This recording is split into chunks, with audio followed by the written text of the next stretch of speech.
Bahujan Aghadi could go solo, and will that dent the MVA vote base? Will the BJP get to have the spillover, roll-on, domino effect of the Haryana victory? We'll have to wait and watch. Seat share, ticket distribution, very critical. We're given to understand the Mahayuti may very soon announce their ticket distribution. 90 to 100 seats, 150 to 160 seats for the BJP. 90 to 100 seats for the Shinde faction, 50 to 60 seats for the Ajit Pawar faction. Still not settled on the other side, we are given to understand. Will all of this have a bearing, or will it just be who has the narrative? Does the Congress get the chance to seize back the narrative, or does the NDA continue to muscle on and further consolidate? There's been drama at the Waqf Bill meeting also, with the MPs clashing from both alleys, having a walkout. All of that drama has happened. Let's take this conversation forward. Rahul Jaishankar, our consulting editor, with us here in the studio, along with Pallavi Ghosh, our senior editor politics, and of course, our political editor Aman Sharma with us. So, to the lady and the gentleman, which way will the cookie crumble, Rahul Jaishankar? You guys haven't still learnt a lesson, have you? No, look, the fundamental point is this, and one must remember that Maharashtra is actually a prestige battle. There's no doubt about it. Second largest state in the Indian Union, if I'm allowed to say that. 48 seats from the Lok Sabha, but a massive number from the Vidhan Sabha. It's a massive, massive state, not just because of the outsized footprint, electoral footprint, but also because it is really a growth engine. Correct. It's a growth engine, and it's very crucial, therefore, that in whichever capacity the BJP retains it, because specifically if it doesn't, then in most of the urban metros, the BJP is not going to be in power. So this is one factor that we mustn't forget. That's why in just the last 20 days, there has been a flurry of activity from the Mahayuti. They have rolled out and rolled out and rolled out a large number of schemes. In fact, I have this article from the Times of India. Jaideep Hardikar has written it. It's fascinating because in just the last few weeks, you have had the number of various schemes rolled, which is going to put an additional 1 lakh crore hit on an already overstretched budget. The state is not doing financially well. On top of this, you're going to add another 1 lakh crore expense in doling out these so-called freebies, and most of them are freebies. There is nothing here that constitutes, apart from 1 or 5 schemes, an empowerment dimension. This is really put money in the hands of people. In fact, 3 or 4 installments have already been paid out of a particular kind of dole to women. That's the Ladki Behan. Yes. So, look, there is an attempt here to reconfigure. You know, you used a word, who has the narrative, who has the momentum going into this, and very cleverly, like the BJP did, and it really went unnoticed. So, we want to have to really focus on this. In Haryana, it quickly tweaked some of its policies which weren't working, unpopular decisions it withdrew. Here, very cleverly, the BJP-led alliance has decided to course correct and give out all those things that are required. Now, will it be enough? That's the fundamental question. One of the first people to come out and celebrate the Haryana victory was Devendra Fadnavis. And they said that whatever has happened in Haryana is going to give us a big boost, and we are going to now set the narrative. We're going to wrest the narrative back and put the truth out there. That's what he said. He said that there were false narratives, false stories pushed, which hurt us in the Lok Sabha, and he openly talked about this whole vote jihad game of the opposition. But then he also said that we will set the narrative right. Interestingly, Aman and Pallavi, even as the Election Commission sits there to dole out the dates, we'll have Subramaniam Jaishankar touching down over in Islamabad for the SCO meet. Although there are no engagements, there's a dinner later on in the evening, but 3:30 p.m. India time is when he's scheduled to touch down. But let's focus back on Maharashtra, because this is another interesting dangal. What is the BJP thinking right now, Aman? And more importantly, within the Aghadi, is this very critical for the Congress? Will the Congress now again will have to wear the humble or the humility cap and then allow the UBT and Sharad Pawar to dictate? See, Anand, I think if you look at the Lok Sabha results, where there was a setback for the Mahayuti in a way, the vote difference between both the alliances was just 0.4%. It was a very minuscule vote difference. BJP has come back from bigger deficits in the past. That is why I think the BJP feel that can easily make up this deficit of 0.4% in its favor, because obviously there was also a big sympathy vote in the Lok Sabha for Sharad Pawar and Uddhav Thackeray. That card has been played once, it won't maybe play out again. Also, this issue of the OBC creamy layer, raising the limit of that, I think BJP has done a course correction. It worked for them in Haryana. But I think the big ace up the BJP's sleeve is this women's scheme. They launched this soon after the Lok Sabha elections. 3 installments of rupees 1,500 each has gone to nearly 90 lakh women in the state. We believe 2 more installments will go before the votes are cast. So this is an exact replica of what happened in Madhya Pradesh. Money in someone's bank account, people are assured that this money will continue if this government continues. In fact, Mr. Shinde has said that this money will be doubled, if their government comes back to power. I think the third learning from Madhya Pradesh, sending in their 2 top lieutenants, Bhupendra Yadav and Ashwini Vaishnav, who handled the election in Madhya Pradesh for them. Now they're handling the election in Maharashtra. So that experience of coming from behind. Obviously, the BJP has lots to showcase on the face of infrastructure. In the last 2 years, they've been able to change the face of infrastructure in Mumbai and other parts of Maharashtra with the center support. So I think all that is going in the BJP's favor in this election. Yeah, a lot will hinge there, ladies and gentlemen, because the BMC elections have not happened. Thane Municipal Corporation elections have not happened. A lot of the municipal corporation elections, including BMC, has not happened. So they are dragging that on. So there is a policy paralysis even at the local level that is witnessed across multiple regions of Maharashtra. How are they going to do this? The Supreme Court there's been a petition and the court is going to hear this entire thing of what is Revdi and what is not, what is allowed and what is not, and they've sought some clear deadlines and benchmarks from the court, dictating it to the political parties and also advising the Election Commission to keep a close tab on that.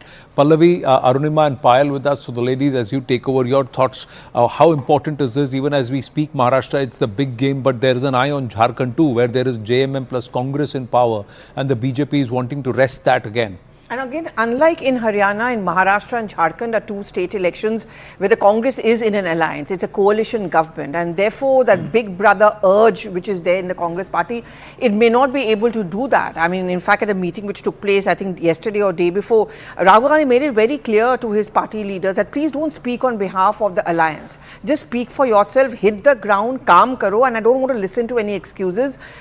I think the dependence on Sharad Pawar is going to increase because they feel that 84 not out, and he said that yesterday. Chahe main 84 ka hoon ya 90 ka hoon, I'll do everything to save Maharashtra. So I think the dependence on Sharad Pawar to bail them out is going to increase in Maharashtra. It's a huge prestige battle. It's a huge setback for the Congress. But look at the stark difference. If the BJP appointed Bhupendra Yadav and Ashwini Vaishnav a couple of months back, if I'm not mistaken, today the Congress announces its observers.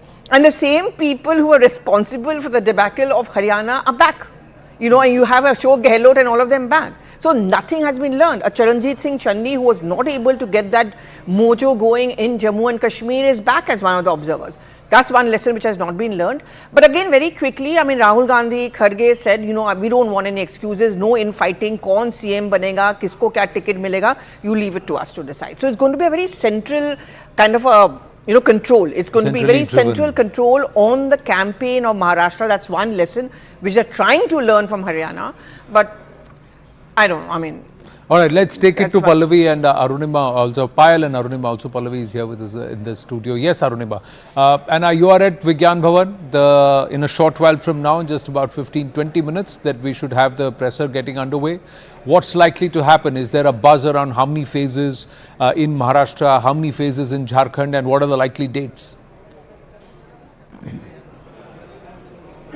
Yes, so the last minute infrastructural checks are going on the dais. We are expecting the Chief Election Commissioner and the 2 election commissioners to reach here but before 3:30. 3:30 is the slated time for the press conference to begin. Not just Maharashtra and Jharkhand, but the bypolls that are to be announced for Lok Sabha elections also.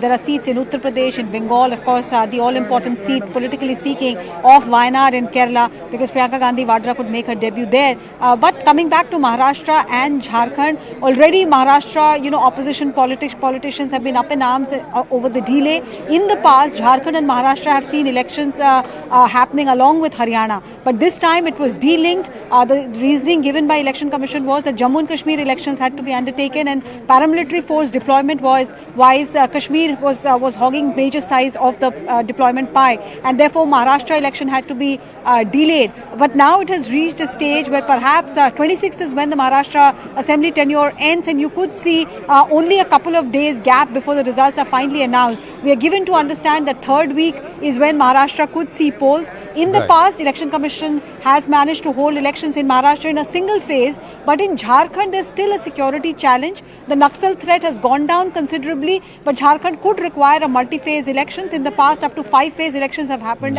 in the state. So in the next half an hour or so, we should be able to tell our viewers, give them a broader picture of what's in store post Diwali, who's going to celebrate the burst of crackers even after Diwali ends. Well, as long as there is no cracker ban in those states, because Delhi and Punjab have already said no crackers. So there you go. You got to have a green Diwali. You can light diyas, but no crackers. Will they break the rule, and will they have a different set of equations there in the other states? We'll have to wait and watch. The bypolls in Wayanad, will that diffuse the Congress's focus with Maharashtra, or will there be too much of muscle behind Priyanka Vadra? We'll have to wait and watch. But Payal, interestingly, the BJP has been working on Maharashtra for a while. They've had some senior ministers who've been doing some groundwork and spade work. You've done a piece on news18.com. Tell us more about it. Well, of course, as far as the BJP is concerned, Anand, not just Ashwini Vaishnav and Bhupendra Yadav, but there are leaders in each and every constituency, one is to believe. Leaders, MPs, MLAs, office bearers have been put into charge, at every assembly constituency, irrespective of whether the BJP contests this Shiv Sena or Ajit Pawar's party as well. So that's the kind of effort that has been put in by the Saffron party as well. Of course, Amit Shah is keeping a close watch. He, in fact, has held at least 6 rounds of meetings at the mandal level, trying to infuse the Karyakartas and telling them that it is most important to work for the cause of the party and work to strengthen the arms of the Prime Minister. The BJP does understand that 240 actually left a dent of sorts, and they're trying to correct that as well. But the unsung heroes, undoubtedly, and nobody spoke about them in the Haryana election, was the effort that the RSS put in. 16,000 small meetings that nobody spoke about were done by the RSS, and the RSS is more infused than anything else right now and working on ground in Maharashtra, where of course the headquarters really are, and the BJP are hoping that this can actually make a difference as well. So the seats differences have been sorted out well in advance. In fact, just before Ganpati also, Amit Shah was able to ensure that the Shiv Sena, which is the BJP and the Ajit Pawar party, they were able to sort out their differences in terms of, who would want to contest what region. Of course, fine tuning is happening. State, seats are being discussed threadbare as well. Devendra Fadnavis has been at the center of this in the state of Maharashtra. But, all hands on the deck is the kind of approach that they really want to put in. So, whether it is deploying MPs and ministers in various zones. For example, Kailash Vijayvargiya has been put into the Vidarbha zone, which is, of course, bordering MP. So that's going to have a lot of impact as well. I'm also given to understand that somebody like a Nitin Gadkari could be given a very key responsibility, for example, for handling the campaigning of the party. So that's the kind of deployment that they've done. They've also come to terms with, lining up what needs to be put into the manifesto as well. A senior office bearer of the BJP is also in charge of that. So all hands on the deck, and the BJP seems to be prepared well in advance. Today is a Central Election Committee meeting for Haryana. Tomorrow for Maharashtra, so that the BJP is well prepared, while the others are still trying to sort out their seats differences. Where they seem to be at least 2.5 to 3 weeks, if not a month and a half ahead of some of the others in terms of taking initiative. Yesha Kotak also with us. Yesha, what's the buzz in Mumbai? How much is Pawar Sahib going to, campaign, especially from the Agadi camp? What's the conversation? Because the Congress was flexing muscle not so long ago. Now what is the situation after Haryana results? Absolutely, Anand. In fact, we recently saw this statement coming in from Pawar Sahab, saying that, irrespective of his age, he will campaign rigorously across Maharashtra. In fact, let us understand what happened, what worked in the favor of MVA for the Lok Sabha elections. It was all of these tall leaders, including Sharad Pawar, Uddhav Thackeray, all of these tall leaders who started campaigning way prior, going to the lengths and breadths of Maharashtra, going to the remotest parts of Maharashtra, and that was what worked in their favor. Now, when you speak of Congress, they of course were looking to get the CM position. In fact, this was a buzz for a very long time, saying that the Congress, considering their performance in the Lok Sabha, were eyeing that CM position, but Haryana elections is something that could dampen their spirits. Particularly, it was being looked at as that Prithviraj Chauhan could get that CM position. But that is something that the Mahavikas Aghadi has not really gone ahead to confirm. In fact, when you speak of the Congress's role right now, of course, the seat sharing mechanism is on. The seat sharing discussions are on for quite some days as of now. In fact, even today, several Congress leaders who had met at Telabhavan to discuss this seat sharing. Of course, Yesha, if I may when it comes to, interrupt you Shiv there, Sena I and just comes to want to Congress- understand. We were discussing this entire populism politics, Revdi politics, and one of the things that the Mahayuti has been talking up quite a bit is Ladki Behan. Is there a counter from the Mahavikas Aghadi on Ladki Behan? Are they saying they will continue it? Are they saying they'll increase the amount? Or are they not talking about it at all? Because there seemed to be some confusion about how to handle this. And how much of it is how much of this is a game changer? Raman was just talking about 90 lakh beneficiaries already and 3 installments gone. 2 more rounds of installment could be given even before poll date start. How much of it is an impact will it make? Absolutely, Anand. In fact, when you speak of women on ground, they've been very happy with that Ladki Behan Yojana. And of course, that is like the populism politics that we are talking about. Here, when you speak of Ladki Behan, when the Congress had its meeting yesterday, they were trying to devise a plan as to when they could come up with their manifesto, what will be it that they will counter it with the Ladki Behan. As of now, of course, we've seen opposition leaders, including Aditya Thackeray, question, saying that this is causing a dent on the exchequer. But this is, of course, a populism mechanism, and this is not all. We've seen several such projects, Ladki Behan, Ladka Bhau. In fact, yesterday in the cabinet, they announced no tolls for Maharashtra. We've seen increase in the fees for madrasa candidates and several infrastructure projects. Now, this all we saw came in over the last couple of months, and that is after the Ladki Behan Yojana was announced. This is something that has had severe criticism by the opposition, but they, for that matter, know that this could, in a way, hamper their vote share, and which is where, in every discussion, there are discussions being made to understand what could be a counter to Ladki Behan when it comes to their manifesto. Right. Only if they come to power and will they continue or not is something that they have not spoken about yet, but that only time will tell. As of now, yes, even the opposition knows that this could be a game changer in the favor of Mahayuti. Well, Yes. thanks for that, Yesha. Payal, stay on with us, but bringing it back, Rahul, this populism, this is something. Do you believe that both are looking at the other's playbook based on which state and which region things work? Now, BJP pulling something out of the Madhya Pradesh playbook. How is it that they are so sure that it's going to work in Maharashtra? That's a very interesting question. And this 0.4% vote share basis, now difference.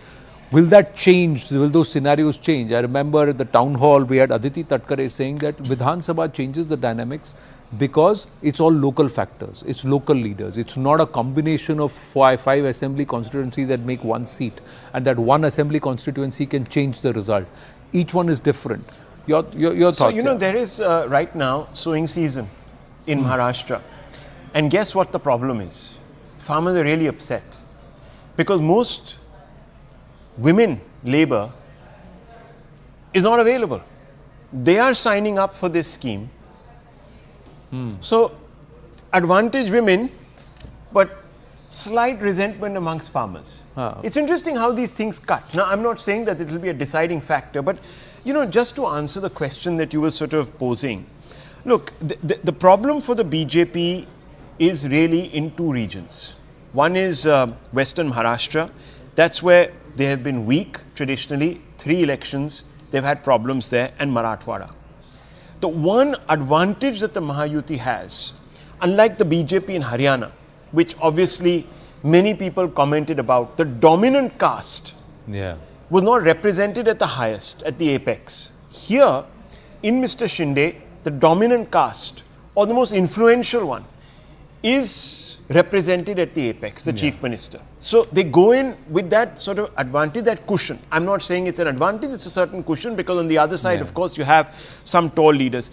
For the Congress, the Thane, Konkan and Western Maharashtra belt is a problem. But fundamentally, I believe this is a plebiscitary form of an election where local affiliations to local leaders will matter more. And I think Payal has written about this today, where she has said that the central high command of both parties, or at least the BJP, is more than happy to relinquish charge to local level wisdom in who should get tickets, etc., etc.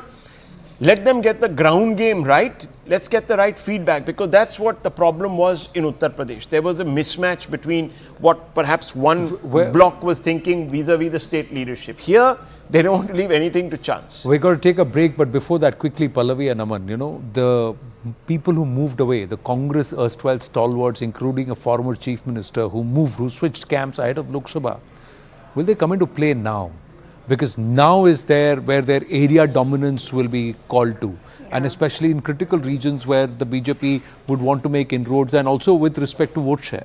Interestingly, even day before when that meeting took place, in which Rahul Gandhi and Kharge and all of them were there, they did mention the fact that now we don't have, say, an Ashok Chavan with us. Will that impact us?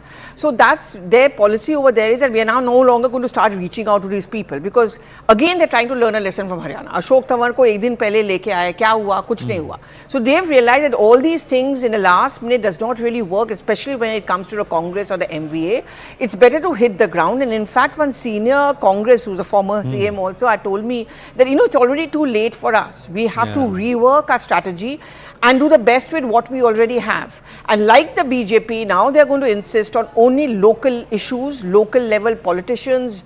That's the irony of it. They want the final decision making to be taken at the center by the central leadership, but they want the focus to be, and the hard work or the groundwork being done by the local leaders. So I think that's the kind of plan. The local leaders would also say that who among us has got the first among equals, and that they are saying abhi nahi batayenge. The point that Rahul was making about BJP being weak in Western Maharashtra and Marathwada, I think that is where this women's scheme really comes into play, the rural Maharashtra belt, because a woman getting already rupees 4,500 in 3 installments, and what Maharashtra government has just announced, the next 2 installments will be paid in one go before Diwali. So 3,000 rupees directly into the bank account. I think money in your bank account is a major incentive for a voter to trust the government, because they don't know what the next government of an opposition, if it comes, will it continue the scheme, will it not continue the scheme. We've seen that in Madhya Pradesh also panning out. Even men in Madhya Pradesh, Rahul was not very happy with the scheme because women were getting empowered in the family. But still, I think the woman factor and working in rural Maharashtra, if the BJP is able to pull it off,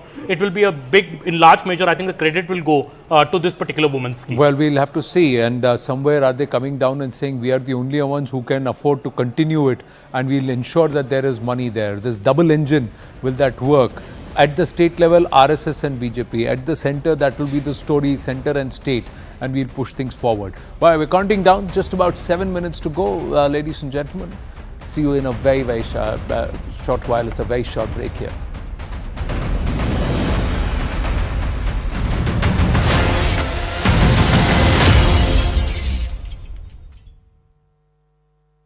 Hyundai Super Deal.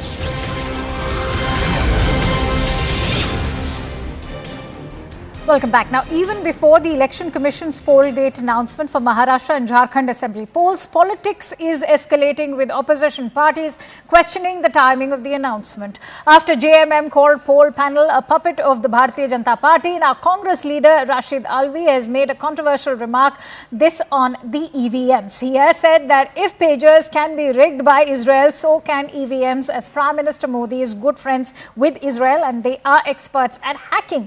Rashid Alvi has voiced strong concerns about the use of EVMs, suggesting that the opposition in Maharashtra should demand a return to paper ballots. As opposition parties once again raised questions on EVM manipulation, the Chief Election Commissioner Rajiv Kumar has rejected Congress's claim, saying the public answers questions by participating in the voting, and as far as the EVMs are concerned, they are 100% foolproof. Sharpening the attack on Congress, Bharatiya Janata Party has now said that even the first vote is polled, and Congress has already accepted defeat even in Maharashtra and Jharkhand. Let's listen in to what the Congress leader Rashid Alvi has said.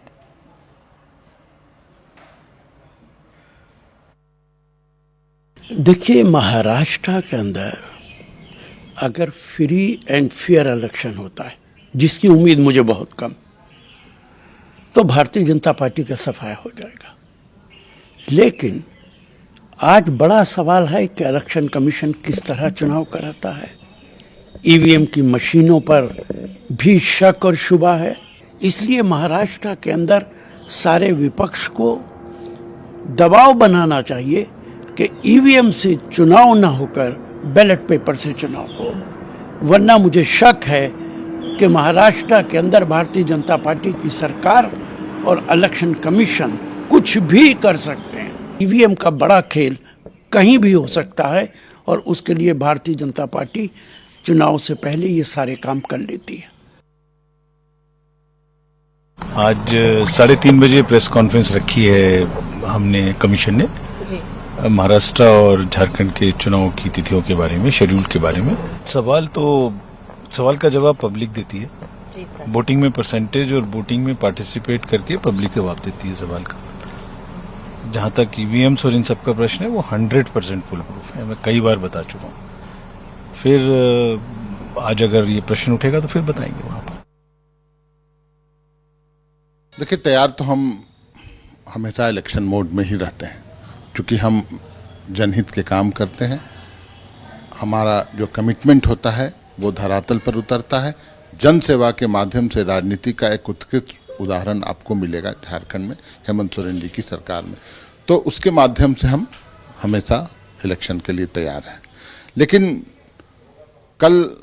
आज election का घोषणा होना है और इसकी जानकारी कल ही भाजपा नेताओं को हो जाती है। बहुत गंभीर विषय है। क्या भाजपा नेताओं के इशारे पर आयोग काम करता है? हेमंता विश्व शर्मा जी का एक बाइट है कल, उन्होंने बोलते बोलते ये बोल दिया कि कल तो चुनाव की घोषणा हो जाएगी। बड़ा अजीब लगता है। इलेक्शन कमीशन आज महाराष्ट्र और झारखंड की डेट्स अनाउंस करने वाला है चुनाव की, लेकिन उससे पहले ही आप लोगों के ऊपर आरोप लग रहे हैं कांग्रेस और जेएमएम की तरफ से कि आप लोगों को पहले ही पता था। देखो, कुछ राजनीतिक पार्टियां, उनकी एक आदत हो गई है कि वो चुनाव का, कोई भी चुनाव घोषित होगा उससे पहले वो भूमिका बनाने लगते हैं। कभी चुनाव आयोग पे भूमिका बनाएंगे, कभी जो है वो ईवीएम पर, तो और कभी जो है वो तिथियों पर, क्योंकि उनको इस बात का अच्छी तरह एहसास है कि उनकी जमीन जो है वो सियासी जमीन बंजर है। जहां तक भारतीय जनता पार्टी का सवाल है, भारतीय जनता पार्टी हमेशा एक परीक्षा में पास होने के साथ साथ दूसरे परीक्षा के परिश्रम में लग जाती है। हम वो पार्टियां नहीं है कि एक परीक्षा में हम पास हुए तो हम कान में तेल डाल करके और विदेश घूमने चले गए। कितने कॉन्फिडेंट हैं आप लोग झारखंड और महाराष्ट्र को लेकर? देखिए, लगातार भारतीय जनता पार्टी झारखंड हो, महाराष्ट्र हो या कोई भी राज्य हो, जहां चुनाव होने वाले हैं वो राज्य, जहां चुनाव नहीं भी होने वाले हैं उन राज्यों में भी मैं तो चुनाव के प्रबंधन का काम मैंने पार्टी का कई दशक देखा है और मुझे मालूम है कि भारतीय जनता पार्टी का कार्यकर्ता जो है वो एक चुनाव का इंतजार नहीं करता अपने कि चुनाव आए या चुनाव की घोषणा हो उसके बाद हम तैयारी शुरू कर दें। हम जो है वो लगातार लोगों के बीच में संपर्क संवाद में रहते हैं, लोगों से समन्वय करते हैं और भारतीय जनता पार्टी के संदेश को देते हैं। महाविकास आघाड़ी की तैयारी अब लगभग पूरी हो गई है। सीट शेयरिंग का फार्मूला भी लगभग तय हो गया है। हम पूरी तैयारी में हैं और जनता भी पूरी तैयारी में है। यह आखिरी सांसें गिन रही है सरकार, जुमलेबाज सरकार, झूठी सरकार, आंखों में धूल झोंकने वाली सरकार आखिरी सांसें गिन रही है, क्योंकि जनता ने इन्हें पहचान लिया है। 7.5 साल आपने कुछ नहीं किया और आखिरी महीने में आप 200 निर्णय लेते हो, कैबिनेट पे कैबिनेट, कैबिनेट पे कैबिनेट। यही उनकी असफलता का निर्देशक है और ये महाराष्ट्र की जनता बहुत होशियार जनता है, उन्हें ये सब समझता है। जिस तरह का मैंडेट कर्नाटक की जनता ने दिया है विधानसभा में, तेलंगाना ने दिया है, हिमाचल ने दिया है, उसी प्रकार का मैंडेट, उससे बढ़ चढ़ कर मैंडेट जो है महाराष्ट्र की जनता देने वाली है।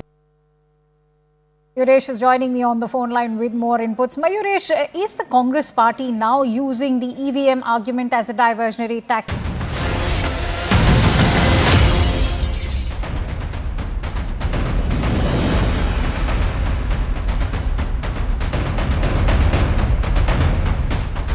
Back on the battle for states, and ladies and gentlemen, 2 crore beneficiaries of Ladki Behan. That's what Payal Mehta is telling us. So if you sign up today, you get the benefits at retrospective effect. So the women in Maharashtra are smiling, and so are the members, workers of the Mumbai Municipal Corporation.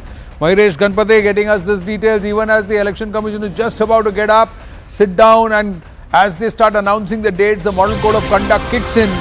Here's another bumper bonus that's been announced. Chief Minister's Diwali gift to the Mumbai Municipal Corporation employees. Diwali bonus of 28,000 rupees has been announced. Mayuresh with the details. Yes, Mayuresh. Absolutely, Anand. Just few minutes before the Election Commission could basically take that press conference, the Maharashtra CM has announced that 28,000 rupees Diwali bonus to BMC workers. Also, another announcement which has come that all the ASHA workers and Anganwadi teachers, they will be also getting 3,000 rupees bonus. So certainly, just before the model code of conduct come into the play, Maharashtra CM is not leaving any chance to announce these kind of populist measures. Back to you. Well, thanks for that.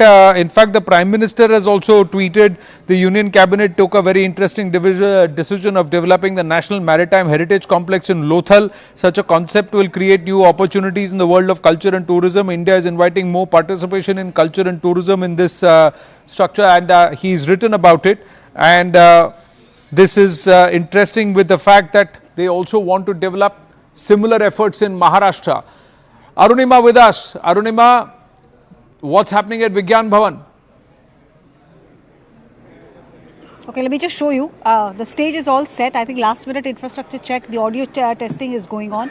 The banners are all ready. That's where you will get all the numbers. How many women voters, how many first time voters, what are the steps being taken to ensure that senior citizens who can't really go to the election booth, they are helped, and all of that will go up on that screen. The Election Commission, the full commission, the Chief Election Commissioner and the two election commissioners as well as the others accompanying him, they're all expected here in a short while from now. I think first up they are going to announce what are the intricacies of elections in Maharashtra and Jharkhand. There are also eyes on the bypolls that are to be announced. Wayanad is, as far as the interest meter goes, I think it's top, reckoning for Wayanad there, because Priyanka Gandhi Vadra is likely to be the Congress's candidate from there after Rahul Gandhi vacated particular seat. For Maharashtra and Jharkhand, the other interesting bit to watch out for will be how many phase elections. Maharashtra, 26th is when the Assembly's tenure ends, so you have to ensure that counting of vote happens before that. It's a very small window after month-long, campaign, withdrawing of nominations, filing of nomination, all of that process is completed. Jharkhand has time till January. So does that give EC the leeway to hold counting on different dates for the two states? Also, how many phases for Jharkhand? Last time around, there were 5 phases. Maharashtra saw single-phase elections. Will it be the same this time around? As I'm speaking to you, there is movement on the stage behind me. I think the officials have started coming here. All the Election Commission officials are coming in one by one. The CEC and the ECs are also arrived here. So I'm just handing over to them. The CEC is there. They're all just coming in to take their positions on the dais. So in the next 5 minutes or so, the press conference by the Election Commission should begin. One interesting bit that Rajiv Kumar wants to highlight and address is on the question of EVM. This is a question that has been put to him repeatedly. Even today, the Election Commission PC was going on. Congress raised questions on the veracity of the EVM. So it is likely that Rajiv Kumar, the poet in Rajiv Kumar, who we have seen since the Lok Sabha elections were getting announced, he could take center stage and announce in his own way his message for opposition and those questions. There he is on the screen. Let me just quickly tell you, not just Mumbai municipal corporation workers, but kindergarten teachers and ASHA workers will also get the Diwali bonus in Maharashtra, 3,000 rupees more than last time. That's what they say. Now, as the Chief Election Commissioner starts speaking, they announce the dates, the model code of conduct kicks in. Let's go live across. Settle down. We are starting the press conference. Sir, can we start? Oh, yes. A very good afternoon, all of you. I welcome you all to this press conference by the Election Commission of India to announce the schedule for the State Assembly elections in Maharashtra and Jharkhand. We have with us on the dais Honorable Chief Election Commissioner Shri Rajiv Kumar ji, Honorable Election Commissioners Shri Gyanesh Kumar ji and Dr. Sukhbir Singh Sandhu ji. We also have with us on dais Senior Deputy Election Commissioners and Deputy Election Commissioners of the Election Commission of India. I am Anuj Chandak, Joint Director Media for the Election Commission. The format of the press conference will be as follows. There will be a brief address by the Honorable CEC along with a very informative presentation. The copy of presentation will be shared with you along with the press note and all of the details after the press conference conclude. After the address by Honorable CEC, we will be having a question and answer session. I would request all of you to kindly raise your hand and the mic will come to you. Kindly introduce yourself, your name and organization and ask your question. Thank you so much. Now I would request Honorable CEC to kindly address the media.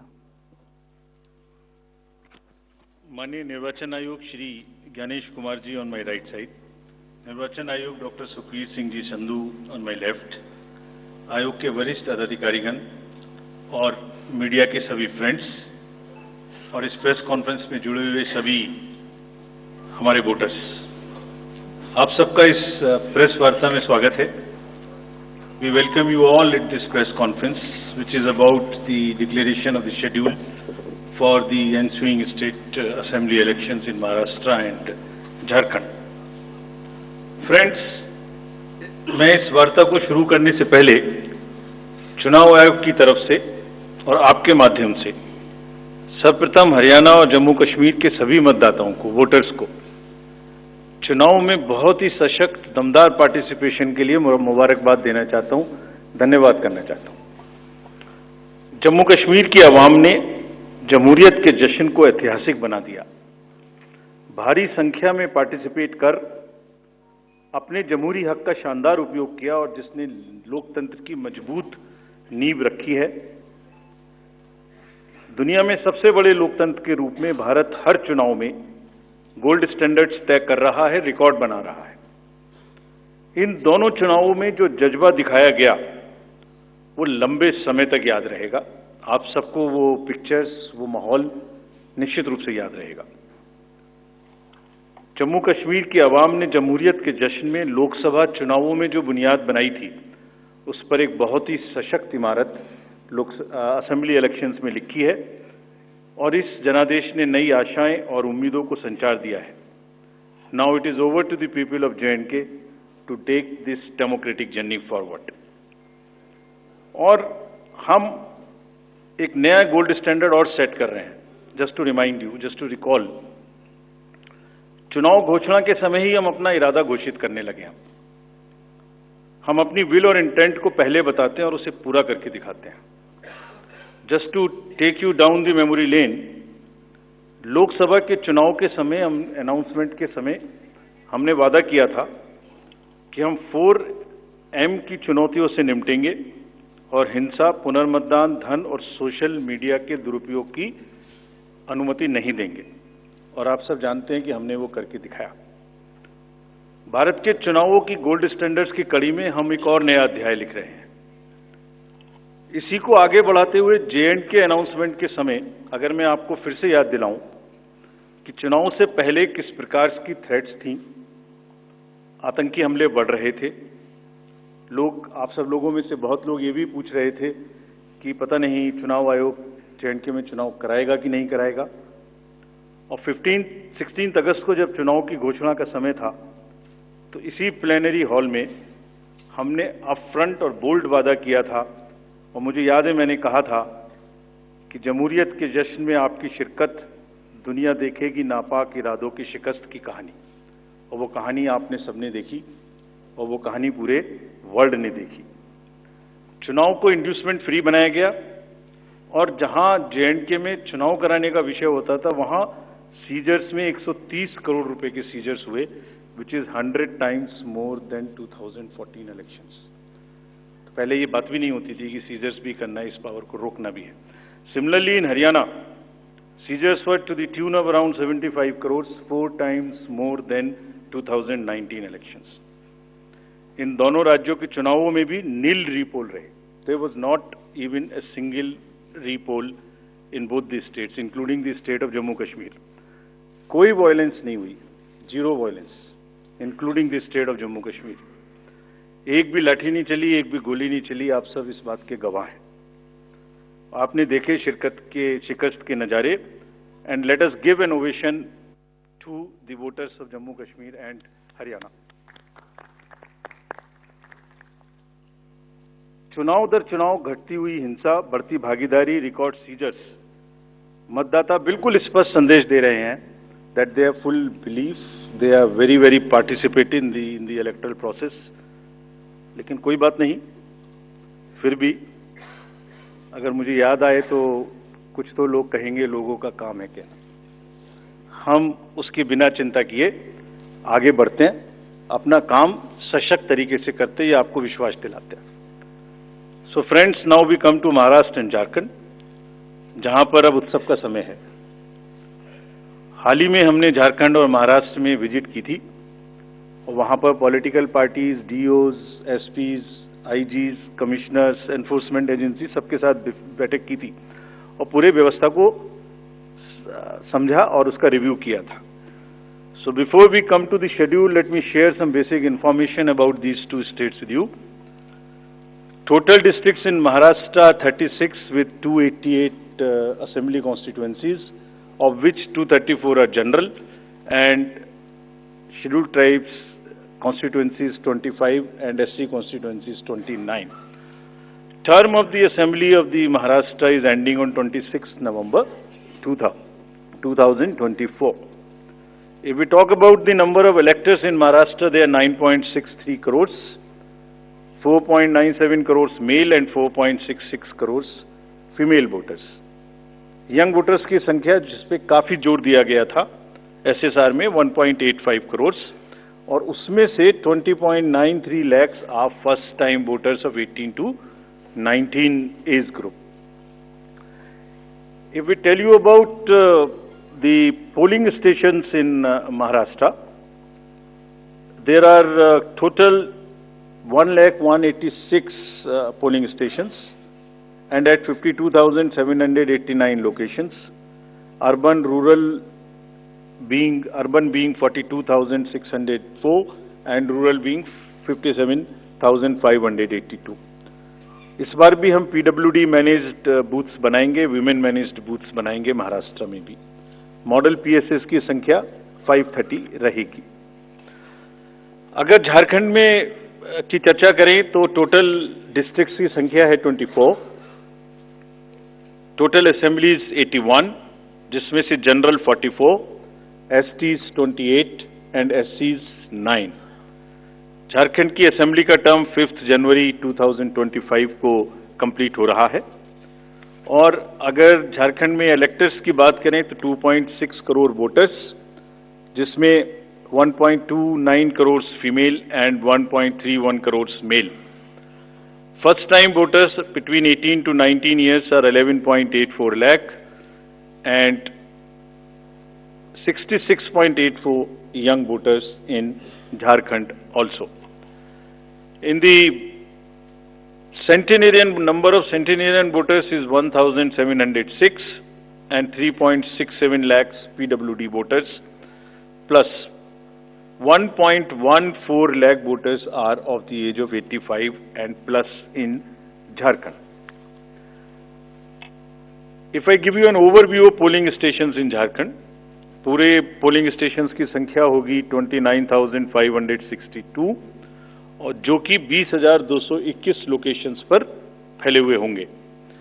Urban संख्या वहां कम है 5,042 और rural परिवेश ज्यादा है, इसलिए rural booths की संख्या होगी 24,520।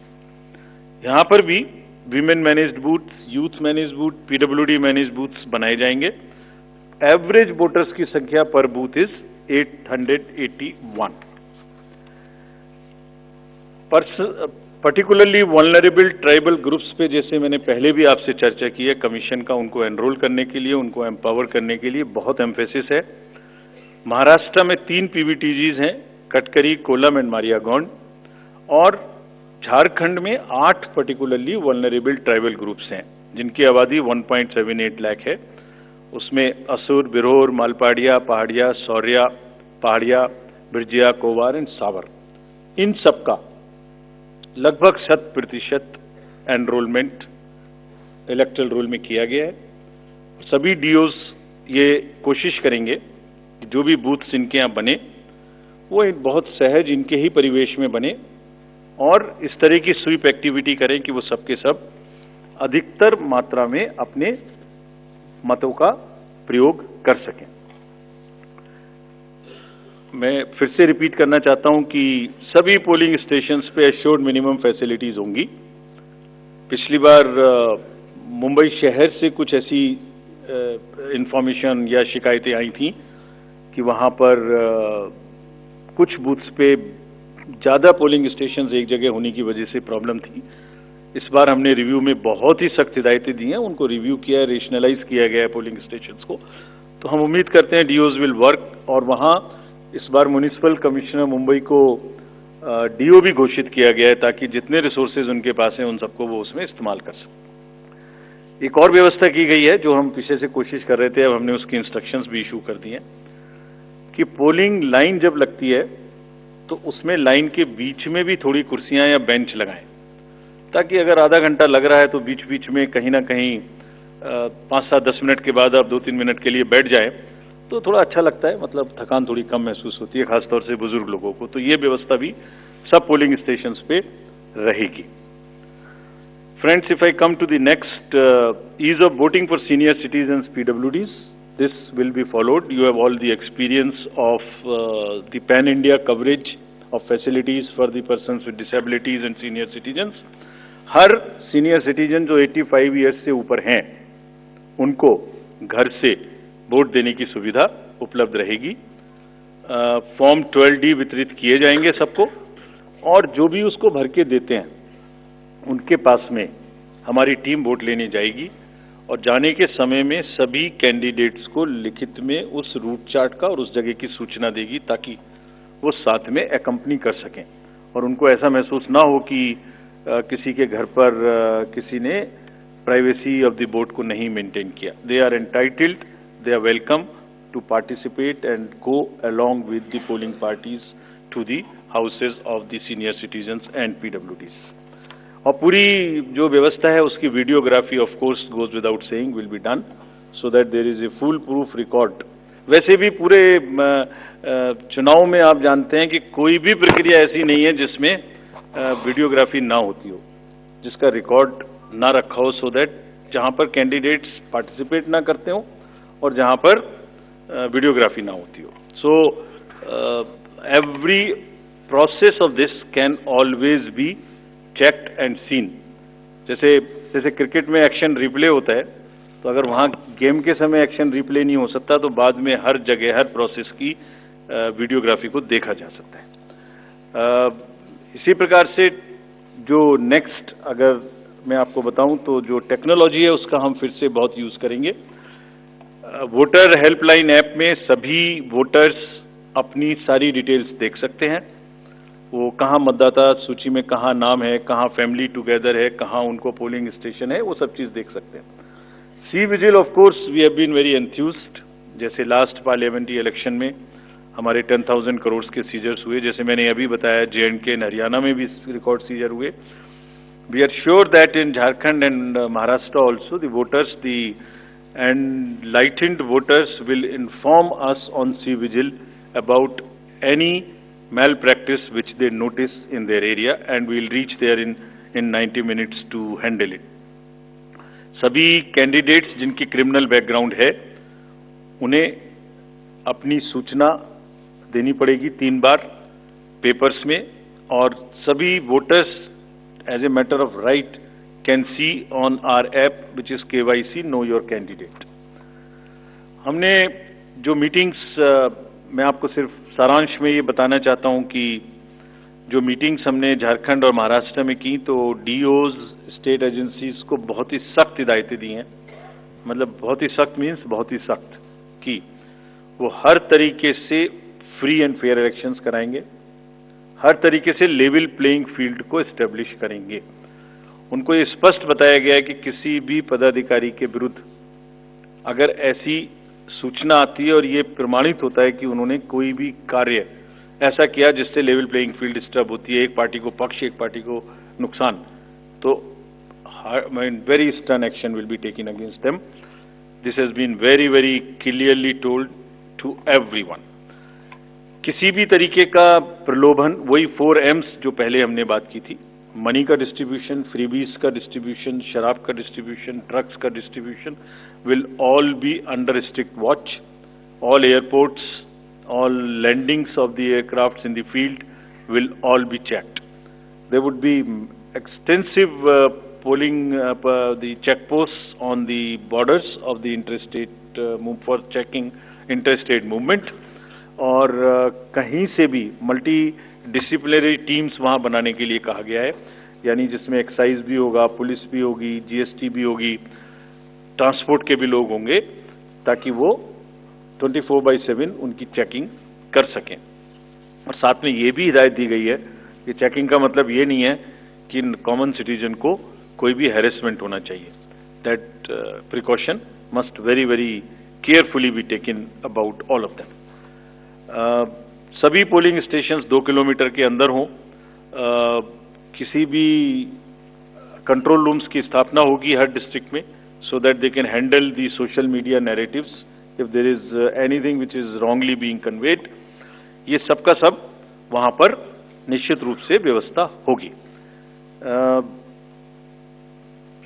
सारांश में if I summarize everything before coming to schedule, I would like to say that चुनाव लोकतंत्र का ऐसा त्योहार है और ऐसा उत्सव और पर्व है जिसमें सभी वोटर्स की भागीदारी बिल्कुल आवश्यक है, वांछनीय है, आवश्यक है, रिक्वेस्टेड है। We appeal to everyone to come and vote in large numbers in these elections also. साथ ही सभी राजनीतिक दल, सभी कैंडिडेट्स से भी अनुरोध है कि पूरे नियमों का पालन करते हुए कैंपेनिंग के दौरान निर्भय होकर कैंपेनिंग करें। लेवल प्लेइंग फील्ड एस्टेब्लिश करना हमारा काम है, लेकिन उसको वायलेट ना हो, उसमें कोई एक्सेसेस ना हो, ये उनका भी काम है। Now I come to the schedule for Maharashtra. This will be in single phase. The notifications, date of notifications are in front of you. 22nd October would be date of notification. Last date of making nomination would be 29th October. Scrutiny on 30th October, and last date for withdrawal 4th, and date of poll in Maharashtra would be 20th 11. Counting would be on 23rd 11/24, and you will notice that date of poll is Wednesday. This is deliberately, which lot of scheduling, whatever goes into scheduling, we have tried that it is midday, so that issue of urban apathy is handled. And in case of urban apathy, we are really very concerned. We want to make appeal through you to all our esteemed voters in the urban areas to please come and vote. It's not a healthy trend which is reflected. If I give you a brief of what is happening across the elections in the urban apathy, we will share this slide with you.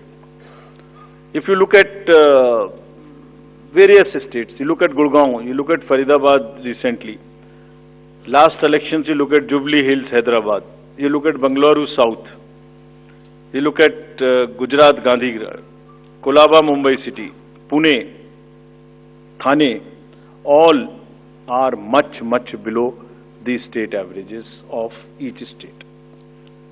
We will be conducting a special meeting of the municipal commissioners and DOs within a week's time to appeal again to do whatever we can do to motivate the voters in the urban areas, but the trends are really not good.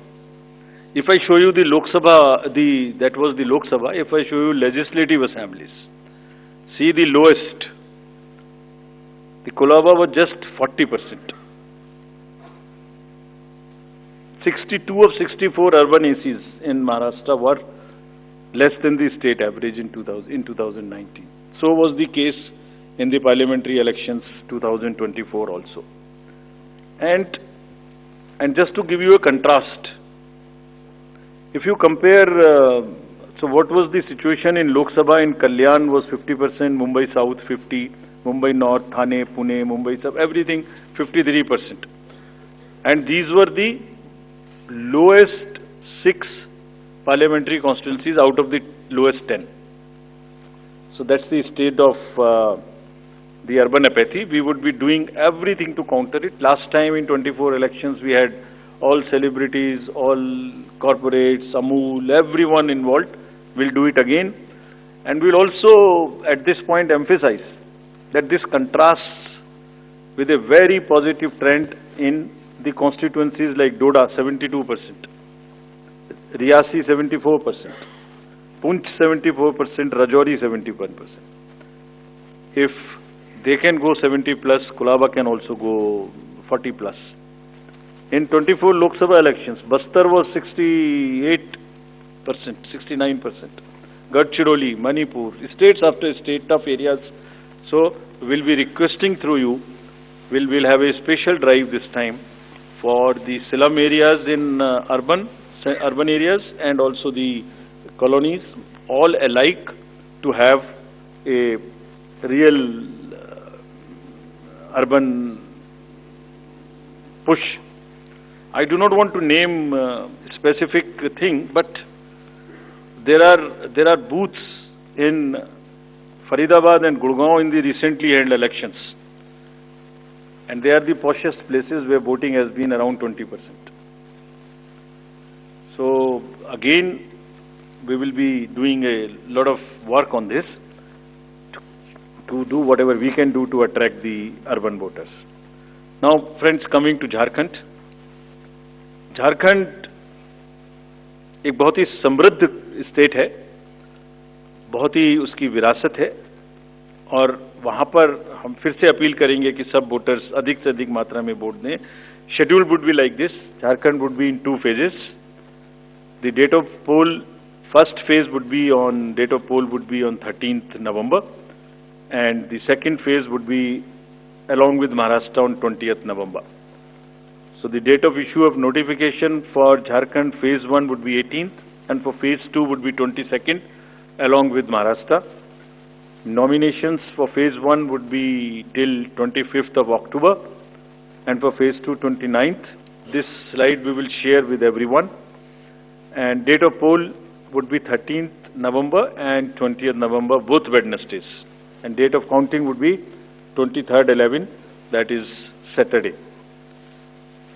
With this, we end our presentation with the request that through you, that all the voters of Jharkhand and Maharashtra कृपया बाहर आइए, कृपया vote करिए. लोकतंत्र के उत्सव में आपकी भागीदारी कि हम बहुत ही रिक्वेस्ट करते हैं, अपील करते हैं आपसे. Thank you very much. So bye. So we will come back. We'll come back. Okay. Sorry. By elections also. By elections. We have 48 ACs and 2 PCs in 15 states. They will also undergo the elections this time. All the 48 ACs and 2 PCs, the schedule would be like this. All the except 1 AC and 1 PC, where because of the festivities and some reason, all 47 ACs and 1 PC of Kerala would undergo the election along with the phase 1 of Jharkhand. The same schedule. 13th November would be date of poll, and only for 2 ACs, one for Assembly and one for Parliament. That is Kedarnath in Uttarakhand, because on 12th there is gazetted holiday and dispersal of the parties takes place on that day. Therefore, it is on 20th. And similarly for Maharashtra, except that everything would be during the first phase. Thank you very much. Thank you, sir, for the very comprehensive briefing. Now we will take questions from the media. Please, the gentleman in the blue shirt, please. Thank you. Sir, मेरा नाम प्रशांत लीला रामदास है. मैं news 18 लोकमत से हूँ, और मेरा एक सवाल इस तरह का है कि कांग्रेस ने डिमांड की थी जो वहाँ के पुलिस महासंचालक है रश्मि शुक्ला, इनको हटाने को लेकर, इसको लेकर आयोग क्या सोच रहा है और उस पर क्या निर्णय होगा? Question from that side also. From the pink shirt, second row, Mr. Shailesh Yadav. This was about DG.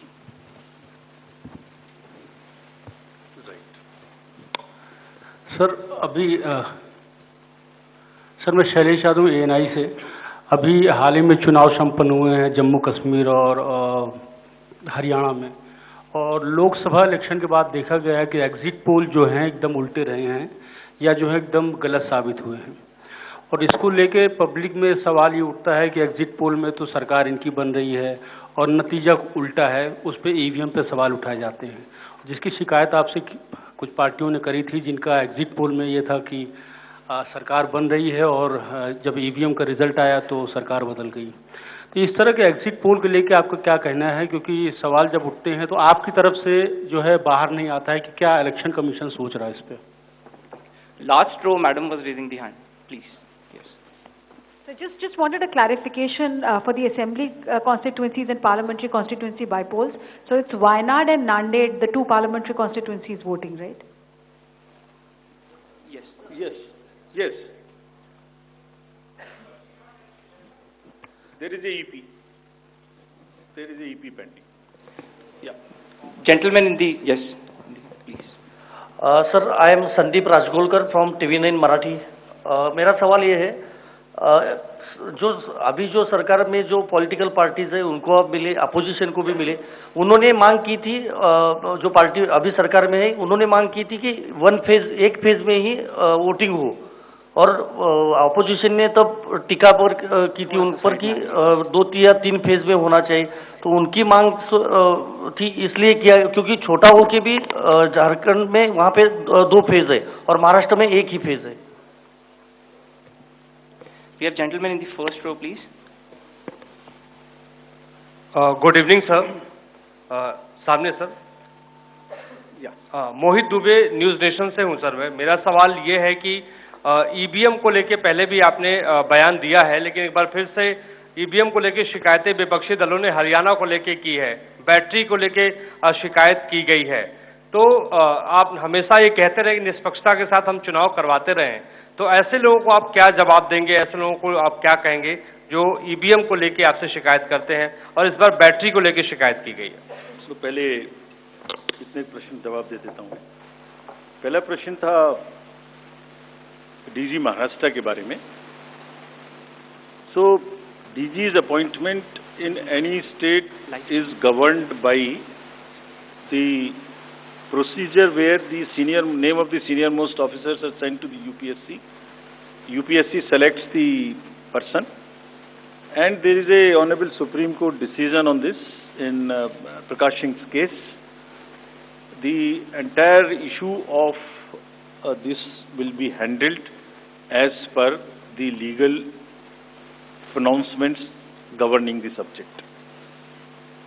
This name has been cleared by UPSC, but however, exactly what has been dictated, what has been ordered in this Honorable Supreme Court's order, this case will be handled according to that.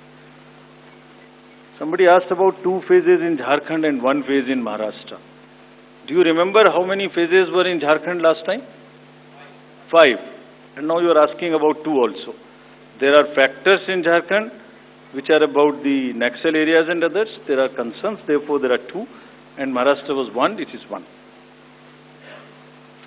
Exit polls. Actually, I didn't want to touch this subject, but since you are asking.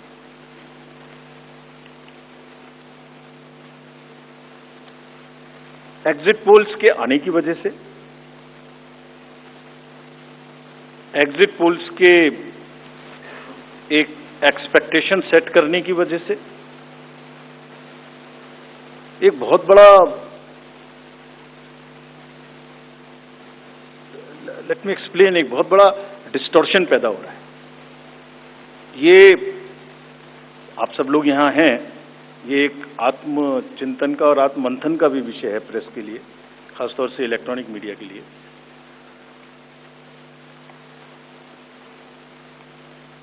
पिछले कुछ election से 2-3 चीजें एक साथ हो रही हैं, अगर हम उसको पूरे कैनवस को एक साथ देखें तो, और ये सबके लिए समझना जरूरी है। पहले एक एग्जिट पोल आता है जिसकी हम उसको गवर्न नहीं करते, जो एस्टेब्लिश्ड रिजीम है, स्टैट्यूटरी एंड जुडिशियल रिजीम, उसमें हम उसको गवर्न नहीं करते। लेकिन एक खुद के आत्मचिंतन की जरूरत जरूर है कि वो उसका सैंपल साइज क्या था, उसका सर्वे कहाँ हुआ, उसका रिजल्ट कैसे आया, अगर मैं उस रिजल्ट से मैच नहीं किया तो मेरी क्या रिस्पॉन्सिबिलिटी है, कहीं कोई डिस्क्लोजर्स हैं कि नहीं है, ये सब देखने की जरूरत है बहुत सख्त. There are bodies which govern this. There is NBSA, there are other bodies which self-regulate, and I am sure the time has come that the associations, bodies which govern will do some self-regulation. Because इसी से जुड़ा हुआ दूसरा विषय है जो कि बहुत ही इम्पोर्टेंट है. जिस दिन पोलिंग खत्म हुई उससे रफली थर्ड डे काउंटिंग होती है. तो आज शाम को 6 बजे से एक एक्सपेक्टेशन राइज हुई. सबने सोचा ये होने वाला है, जिसका कोई साइंटिफिक आधार, जिसका कोई लीड पब्लिक में डिस्क्लोजर में नहीं है. जब काउंटिंग का समय शुरू होता है तो 8:05 और 10 मिनट से रिजल्ट्स आने शुरू हो जाते हैं, जिस नॉनसेंस. आप बताइए, मेरी पहली काउंटिंग 8:30 बजे शुरू होती है और हमारे पास प्रमाण है इस बार कि 8:05, 8:10, 8:15 पर आने लगा इतने की लीड, इतने की लीड, इतने की लीड, इतने की लीड. ऐसा तो नहीं है. I am just posing question, we are not gone into this. But ऐसा तो नहीं है कि एग्जिट पोल को जस्टिफाई करने के लिए वो शुरू में ट्रेंड्स आ गए कि हमने तो ऐसा कहा था, वैसे ही ट्रेंड हो रहा है, बाद में जो होगा वो होगा. और अचानक से पहला रिजल्ट एक राउंड का 8:30 बजे जब काउंटिंग शुरू हो रही है तो 9 बजने में 10 मिनट, 9 बजने में 5 मिनट से पहले 20 मिनट भी लगेंगे एक राउंड में, तो आ ही नहीं सकता. और हम उसको 9:30 बजे वेबसाइट पे डालते हैं 9:31 पे.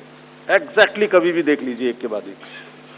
9:30 पे हम उसको अपनी वेबसाइट पे डालते हैं, फिर 11:30 पे डालते हैं, फिर 1:30 पे डालते हैं. चलिए, आपके कोई कॉरेस्पॉन्डेंट वहां मौजूद थे, उन्होंने पहले बता दिया. प्रोसेस काउंटिंग में रिजल्ट को स्क्रीन पे दिखाना पड़ता है, एजेंट के साइन लेने पड़ते हैं, ऑब्जर्वर से जस्टिफाई कराना पड़ता है, तो ऑफिशियल साइट पे आने में आधा घंटा लग सकता है. लेकिन 9 बजे से 9 बजने में 10 मिनट से पहले कैसे आते हैं? और उससे क्या होता है, एक तो एक्सपेक्टेशन है एग्जिट पोल्स की, उसके बाद 8:45 बजे तक मैंने दिखा दिया उसी के मापदंड से कि वो लीड कर रहे हैं लोग. तो वास्तविक रूप से जब वो एक्चुअल रिजल्ट्स आने शुरू होते हैं तो एक मिसमैच होता है. And that mismatch is also giving, this can lead to serious issues sometimes. Even the gap between expectation and achievement is nothing but frustration. So, ये एक विषय ऐसा है जिस पर हम तो नहीं, हमारे हाथ बंधे हुए हैं, लेकिन एक कुछ ना कुछ मंथन की. Well, even as the press conference of the Election Commissioner continues, we've got visuals coming in from Islamabad where External Affairs Minister Subramaniam Jaishankar has just touched down. He's very clearly stated that he's going there purely as an SCO member and that there will be no bilaterals with Pakistan. But it's the first time in many, many years that Bharat's foreign minister is on Pakistani soil. And especially in the last decade or so, when the equations have been really frosty, barring the time when the Prime Minister made a surprise visit to Lahore to attend Nawaz Sharif's family member's wedding, this perhaps is another big moment where the Pakistanis are trying to welcome him. And Rahul Shivshankar with me in the studio as we are covering the battle for the states. This is for battle for stake in terms of the global high table and what Pakistan is. They are trying to be welcoming to Dr. Jaishankar, but very clearly India is going to be very businesslike, just to respect the SCO membership. And because Pakistan visited at that time when we were the hosts in Goa, Rahul, so the tradition continues, but nothing beyond that. Yeah, absolutely, Anand. The EM already making it very clear that he hasn't got any substantial bilateral engagements slated for this particular trip. It's going to be less than 24 hours. He goes in, he attends a state dinner tonight, and then tomorrow gets to the business end of stuff and then leaves. There is going to be no pull aside, no quick tete-a-tete with anyone, informal or otherwise. He said, however, he is prepared for every and any eventuality as a diplomat who does his homework, as somebody who is India's representative, representing the state, as the head of state. He is very up to his facts, and he is ready to engage in case something were to emerge unexpectedly. But fundamentally, obviously, the sticking points between India and Pakistan bilaterally too many. And you also know, Anand, that when last year in May, Bilawal Bhutto, who was then the Minister of External Affairs, was here in India on the sidelines of another summit meeting such as this, he didn't behave in a manner that is expected of an ambassador of a state. In some ways, he was quite petulant, and EM Jaishankar has made it quite clear that he is somebody who does not get into that kind of fracas. He's dignified, and he is going to conduct himself in a dignified manner. So he's already laying the red lines there. Well, at this point, Shehbaz Sharif will be breathing easy because the Pakistan Tehreek-e-Insaf, Imran Khan-led party, has called off the protests for the next 24 to 36 hours till the time the SCO members are there in Pakistan. They don't want to bring disrepute to Pakistan, is what their point of view is, and they want to present a united front to the world. And of course, there would have been a nudge from China, which would have said that we don't want any ajibaji, any disruption of the SCO meeting, because nations would then pull out and say that they will not visit Pakistan. So to drop this entire embarrassment to the Pakistanis, perhaps that decision being taken. Now it is the Council of the Heads of Government that of the SCO that begins where, and there is a lot of security. We should have Siddharth walking into the studio to give us more details on this. This two-day meeting will discuss the ongoing cooperation in the fields of economy, trade, environment, and of course socio-cultural linkages, and review the performance of the SCO. Now, Pakistan assumed the rotating chair of the SCO CHD, the second highest forum within the SCO, for 23-24 in the previous meeting that was held in Bishkek in October 2023. Now, there is a banquet reception that's going to be hosted by Shehbaz Sharif later this evening. Is there a surprise here in store? Is Shehbaz Sharif going to make an overture to try and perhaps somewhere resume trade, normalize equations, Rahul Jaishankar? Or is India very, very clear, is Bharat very, very clear that till the time you stop sending, you stop terror on Indian soil, there is no talks, there is no trade? Yeah, I think we've already specified that expectation. I think that is now built into just about any encounter with Pakistan.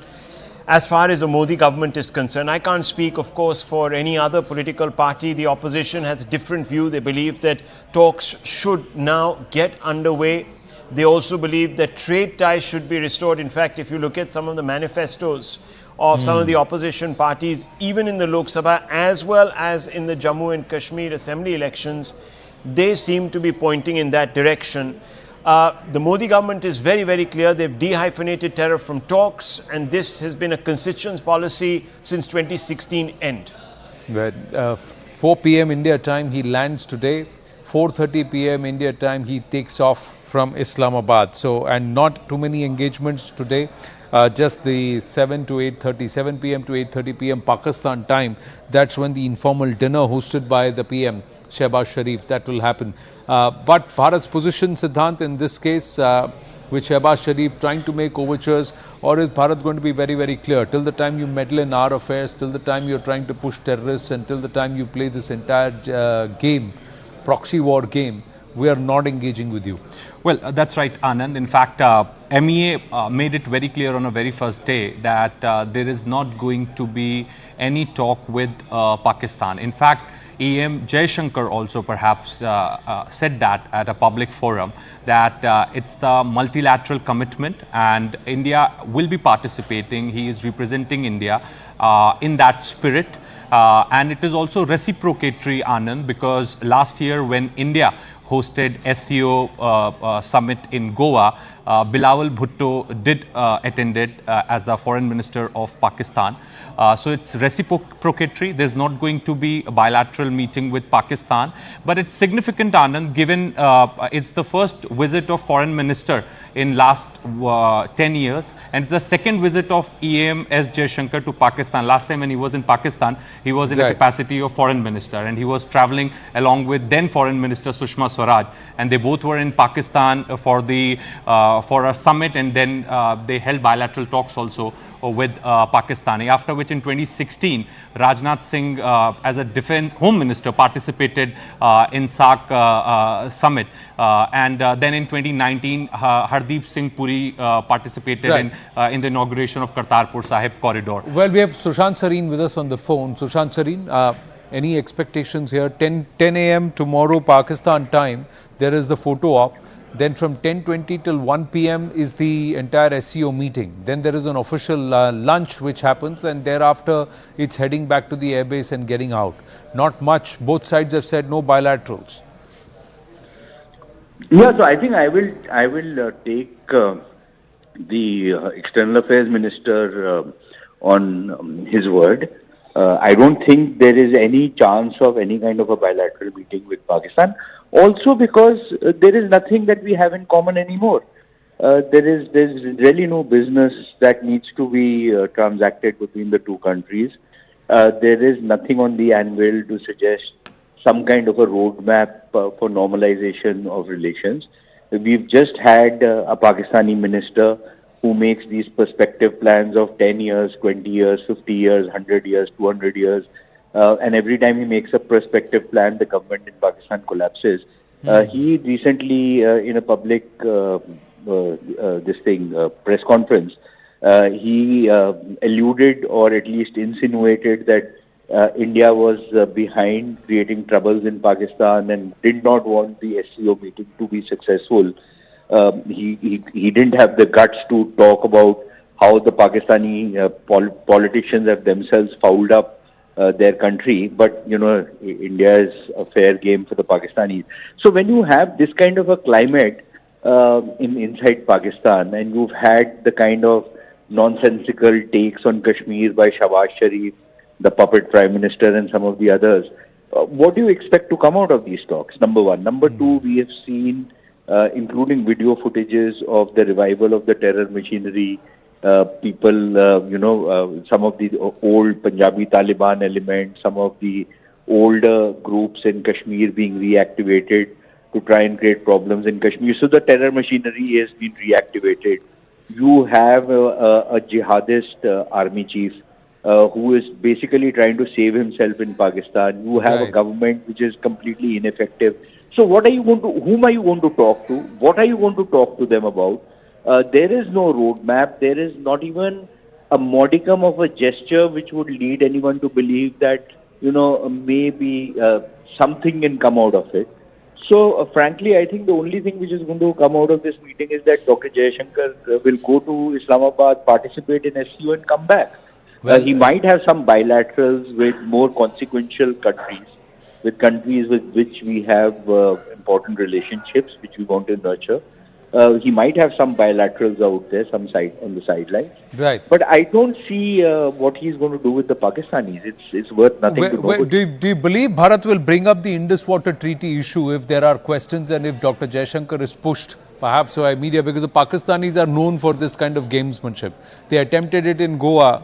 They may attempt one with the EAM too, and he's quite well equipped to handle himself. But will Bharat also turn around this googly and push on the Indus Water Treaty? No, but I see Indus Water Treaty. If it's the review of it, no, if somebody raises an issue in a press conference, then of course it's up to Dr. Jaishankar on how he handles this kind of a full toss. I wouldn't even call it a googly. But the thing is that otherwise the Indus Water Treaty will have to be spoken in a bilateral context, and we've already said that there is going to be no bilateral meeting between the two sides. So I don't see how the Indus Water Treaty is going to come up in at least SCO. Of course, if the Pakistanis dare to bring it up in one form or another, then they will not only be violating the charter of the SCO, and I think the Indians should pin them on it by talking about bilateral issues, because SCO charter forbids bringing in any bilateral matters. So I think we should hold the Pakistani feet to fire on that. Right. But other than that, I don't see how Indus Water Treaty or any other bilateral matter will come up for discussion.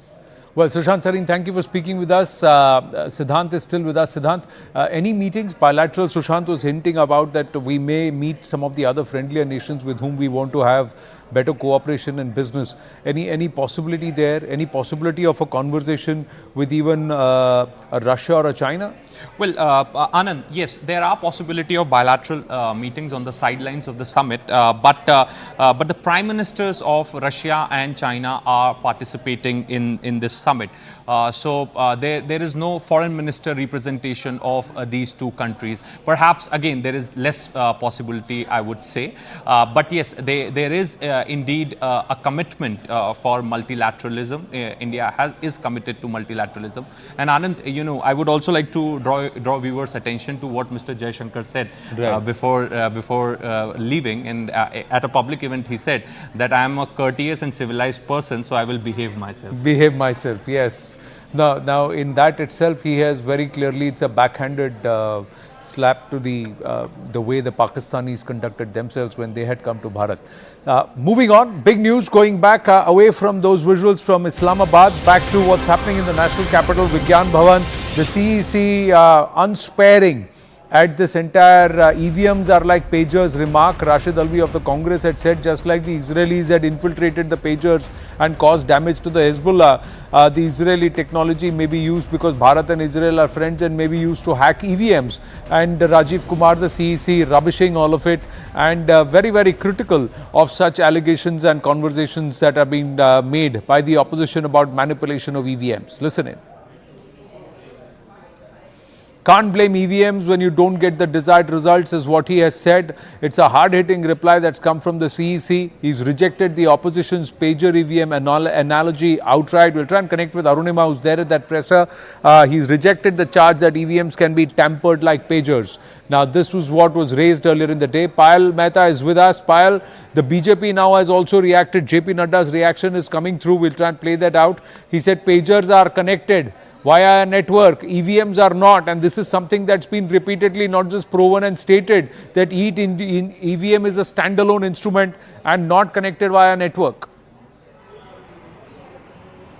Well, of course, that's been the argument of the Election Commission, that every time these political parties, Anand, have come out lashing at the Election Commission has asked them to undertake the EVM hacking challenge, which none of them have ever come up for.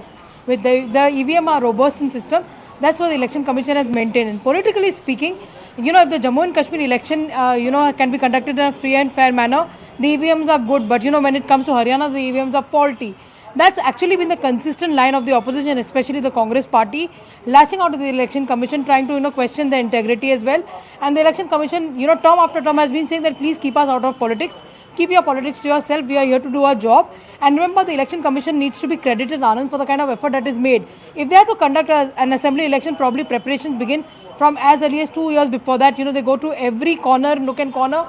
They ensure that even in polling booths where even one person wants to come out and vote, that kind of a setup is really set up as well. So obviously not taking the hacking challenge and challenging the Election Commission and its integrity every time it doesn't suit them is something which the BJP has also said, and the Election Commission has also said that it is up to the politicians to do politics, but they do not wish to be involved with this. Of course, the BJP standard line has also been the same, and of course Mr. JP Nadda, the BJP's national president, also probably trying to reiterate the same thing over here, Anand.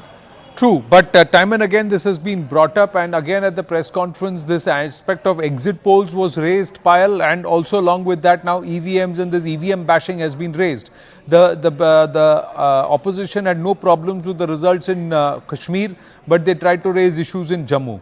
They had no problems in erstwhile victories, but then they tried to raise issues in Haryana. Whereas in most of the tight fights, the results show that out of 8 or 9 tight fights, 5 were won by Congress party, but they were still cribbing. Well, of course, the Election Commission, like I said, has been at the receiving end of the opposition's ire when it suits them. And that is exactly what the BJP has been saying, that, accept the mandate of the people. Kiran Rijiju had replied to the Congress leadership, I remember, just after the Haryana results were out.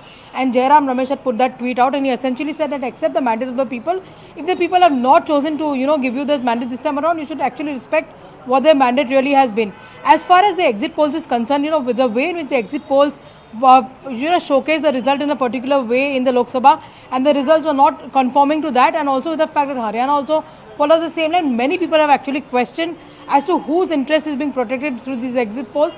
Are they trying to create some sort of a market jump, try to create some sort of an impact through the markets as well? That is something, of course, which a lot of political parties have been raising. But like I said, the BJP, as far as the EVM challenge is concerned, has gone out and told the Congress party to participate. The Election Commission, I remember, held a hackathon and invited all political parties, invited all technocrats in the country to come out and prove to them that the EVMs are connected in a way, or the EVMs can be hacked. I do not remember, to the best of my memory, that any of these opposition parties who are questioning this even went out and participated in the hackathon. True, this is what the CEC has said, that pager is connected, EVM is not. We've got 20 complaints against the EVM. We will respond to each fact by fact and we'll publish our response. But Payal, even as the election dates have been announced, Sanjay Raut has once again come out and said a lot of money will be involved, misuse of police department will happen during the elections, and once again says EVM is not foolproof. So is this again a defeatist kind of a conversation? Even then when he says that government will change in Maharashtra and people want change. So what is the opposition trying to do? Are they trying to hedge their bets already? Are they already saying that we have lost momentum and we are going to perhaps be on the, we will not be the victors in this race? Because why make these statements is a question that can be asked, and it's a fair one to ask. He's also further said, Rajiv Kumar, the CEC, ऐसा नहीं हो सकता कि जब पसंद का result ना आए तभी गलत है.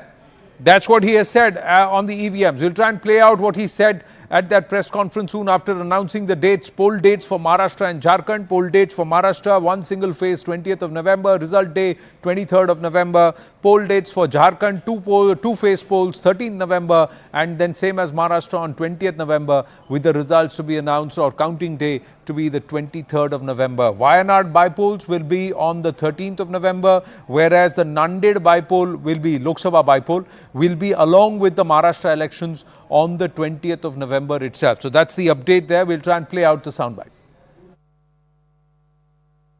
दो बात बता रहा हूं, बस मोटी सी दो बात. बाकी सब आपको मालूम है, वो टेम्पर नहीं हो सकती, उसमें कोई कनेक्शन नहीं हो सकता. अभी लोग पूछते हैं, जब पेजर से उड़ा देते हैं तो ईवीएम को कैसे हैक नहीं कर सकते, ये भी पूछते हैं. जब कोई किसी कंट्री में पेजर से उड़ा दिया तो ईवीएम हैक हो जाएगी. अरे भाई, पेजर कनेक्टेड होता है, ईवीएम कनेक्टेड नहीं होती. आप पिछले 15-20 इलेक्शंस देख लीजिए. It is giving results after results differently. जहां मतलब ऐसा नहीं हो सकता कि जब पसंद का रिजल्ट ना आए तभी गलत है, ऐसा नहीं हो सकता. एनीवे, हम सबका इंडिविजुअल जवाब देंगे, आपको भी बताएंगे, उसको वेबसाइट पे डलवाएंगे. वेल, सबका इंडिविजुअल जवाब बताएंगे, उसको वेबसाइट पे भी डलवाएंगे, आपको भी बताएंगे. ऐसा नहीं हो सकता, pagers are connected, EVMs are not. क्या इतनी बात भी आपको सबको पता नहीं है? और you can not raise this when नतीजे आपके अनुकूल नहीं होते. So straight jibes, hard hitting responses to the opposition there. The BJP has also responded. Politics brewing once again, even as the poll dates have been announced. We'll take this forward after a short break. Stay with us.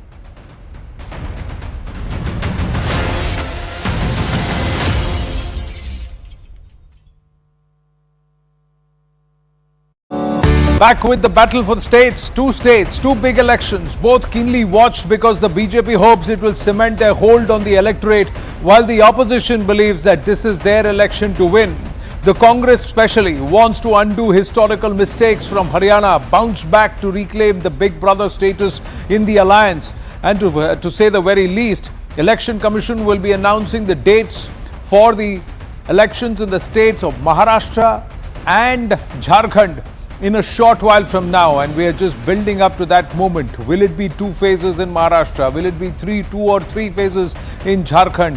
What will be the dates? And will there be enough time for both sides, the NDA and the INDIA bloc or the India bloc, to be able to make up the numbers and to also very clearly have a mandate from the voters? It's very interesting, ladies and gentlemen. Let's try and understand how Maharashtra will vote and what is at stake. Especially Maharashtra is the biggest state. So let's signpost some of these important facts. With Maharashtra, 288 MLAs in the Maharashtra Assembly, the second biggest state that contributes to the Lok Sabha with 48 MPs. The battle for 2 big alliances, the NDA versus the INDIA bloc or the India bloc. Battle for, and then the voters must choose over 288 MLAs is a big state. Agrarian crisis is a key poll issue. But more importantly, it's the 6 parties, splitting up of the Kshatriya parties and right around the middle. How is that going to affect the fact that the MVA banking on caste dynamics, whereas the MNS and the Vanchit Bahujan Aghadi could go solo, and will that dent the MVA vote base? Will the BJP get to have the spillover, roll-on, domino effect of the Haryana victory? We'll have to wait and watch. Seat share, ticket distribution, very critical. We're going to understand the Mahayuti may very soon announce their ticket distribution. 90 to 100 seats, 150 to 160 seats for the BJP. 90 to 100 seats for the Shinde faction, 50 to 60 seats for the Ajit Pawar faction. Still not settled on the other side, we are given to understand. Will all of this have a bearing, or will it just be who has the narrative? Does the Congress get the chance to seize back the narrative, or does the NDA continue to muscle on and further consolidate? There's been drama at the Waqf Bill meeting also, with the MPs clashing from both alleys, having a walkout. All of that drama has happened. Let's take this conversation forward. Rahul Jaishankar, our consulting editor, with us here in the studio, along with Pallavi Ghosh, our senior editor politics, and of course, our political editor Aman Sharma with us. So, to the lady and the gentleman, which way will the cookie crumble, Rahul Jaishankar? You guys haven't still learned a lesson, have you? No, look, the fundamental point is this, and one must remember that Maharashtra is actually a prestige battle. There's no doubt about it. Second largest state in the Indian Union, if I'm allowed to say that. 48 seats from the... Welcome back to our live and rolling coverage on the poll dates which have just been announced by the Election Commission of India today.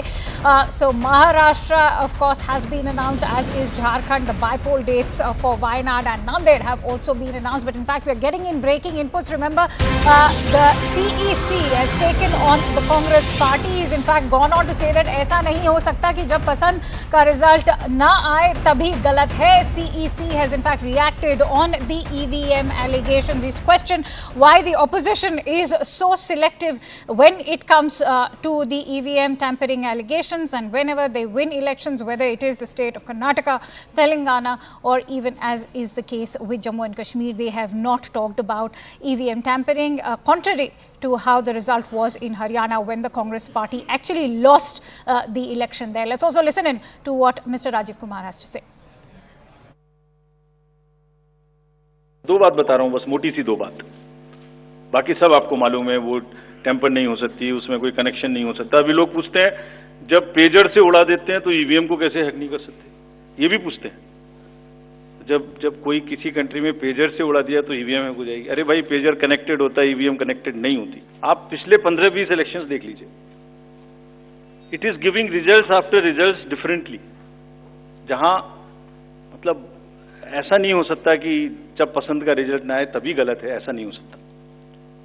Anyway, हम सबका individual जवाब देंगे और आपको भी बताएंगे, उसको website पे डलवाएंगे। All right, so Mr. Kumar, in fact, making it amply clear that they will be individually answering all those allegations and the queries that have been coming. In fact, they are already in the process to do so. But more importantly, Mr. Rajiv Kumar has also talked about the credibility of the EVMs and the way the number of stage checkings that actually take place when it comes to the EVMs. He's also talked about how there is randomization, there is first level checking, there is second randomization also that happens, and that when the counting is in process, the political representative of all those parties are very much present whenever that counting is taking place. So the CEC, of course, took his time in getting back to all those allegations that have been coming in from the opposition. Let's quickly go across to Pallavi Ghosh, who will give us more perspective on this. Pallavi, we've heard the BJP take on all of these allegations, but officially we finally hear the CEC come on record, also not just in fact take a jibe at the opposition, but he's also talked about the credibility of the EVMs, also highlighted all those processes that the EVMs have to go through when counting is taking place. And Akanksha, there has been kind of a display which was ordered by the Election Commission, where every political party was asked to come there and explain their concerns, and also the EC wanted to explain to them that how it cannot be hacked, how EVMs are actually foolproof. The problem is that many of them didn't even bother to turn up. Parties like the Congress didn't even bother to turn up. And all of us were here. Even when the counting had just begun, Jairam Ramesh writes a letter to the EC. Then after the results are out, the entire delegation goes there. Today, Rashid Alvi says that EVMs are like the pagers. So this doesn't go down well, and which is why the Election Commission says that how often and how long will you keep on attacking us? Every time you win an election, everything is fine. Every time you lose an election, these are all scientific mechanisms which are being used, and it's totally unfair that you keep on attacking the EVMs every time an electoral result doesn't go in your favor. Right, and perhaps it's not just disrespecting or disregard for the Election Commission, but also disregard for the mandate of the people. That is what the CEC also said earlier during the day. Let's also listen into the reactions that are coming in from the Bharatiya Janata Party. Let's listen into what Shahzad Poonawala has to say. Election commission ने ये ऐलान किया है कि 3:30 बजे उनकी press वार्ता होनी है झारखंड और महाराष्ट्र को लेकर। संभवतः आपके न्यूज रिपोर्ट से ऐसे ही अनुमान होता है कि चुनावों की तिथि वो शायद घोषणा करेंगे, पर चुनावों की प्रक्रिया शुरू होने से पहले ही राशिद अल्वी ने कांग्रेस के कहने पर सारे हथियार डाल दिए और अपनी हार स्वीकार ली। ये हार को स्वीकारने वाला बयान है, और ये बहाना और एलिबाई एक्सक्यूज बनाने का जो प्रोसेस है, हरियाणा में तो चुनाव के हार के बाद शुरू हुआ, जहां पर ईवीएम पर दोष मढ़ा गया, पर यहां पर एडवांस में ही ईवीएम पर दोष मढ़ा जा रहा है, क्योंकि ईवीएम पर निशाना केवल बहाना है। Quickly go across to Payal Mehta, who's also joining me on the broadcast. Payal, as Shahzad's been highlighting the fact that in Haryana's debacle, we've seen them in fact use the EVM as a reason for their defeat after the results were out. But in case of Maharashtra, you are already hearing them already talk about EVM allegations, something that is also perhaps coming across as a diversionary tactic or a preamble for a loss that almost seems like a foregone conclusion for them. Well, of course, not just the Election Commission, but the reaction that has just come in from Sanjay Raut, indicative of the fact that money is going to be changing hands. There will be a lot of deployment of forces to support the ruling party. Is that a sign of a losing alliance? That's something, of course, which a lot of people are going to ask the Maha Vikas Aghadi over there as well. Why are they making such aspirations? Why are they casting such aspersions? Is what is also being asked as well. Remember that on the day on which Jairam Ramesh actually first put that out, that they would be filing complaint with the Election Commission. Even then the Election Commission had come out and said that there is nothing for them to actually hide. And today the CSC is putting out in as many words, essentially saying that when the results come in your favor, then you're okay with the EVMs. When it's not, then the EVM becomes the bashing box as far as the opposition parties are concerned. What about the EVMs that were used in Jammu and Kashmir? Were they okay because Umar Abdullah was able to win those numbers? Congress was able to stitch in those numbers. Why no question on that as well? Why disrespect the mandate of the people? That's exactly what the BJP has been saying. You've had JP Nadda come out and speak. You've had Parliamentary Affairs Kiran Rijiju come out and say that so far they've lost 3 Lok Sabha elections, but one thing they've not been able to come to terms with, that the people's mandate is not with them. They should actually respect that. And in the Lok Sabha also, the Congress party and the other opposition parties did reasonably well in comparison to 2014 and 2019. They're still doubting, what the mandate of the people really has been. And I remember very clearly, Akanksha, on the floor of the House during one debate, Akhilesh Yadav came out to make an atrocious statement of sorts, essentially saying that even if I won 80 out of 80 seats in the Lok Sabha in UP, then I'll still doubt the EVM, and Rahul Gandhi was seen banging the desk in support as well. So is it that they do not respect the mandate of the people, have the 99 seats that they've got come out of fluke?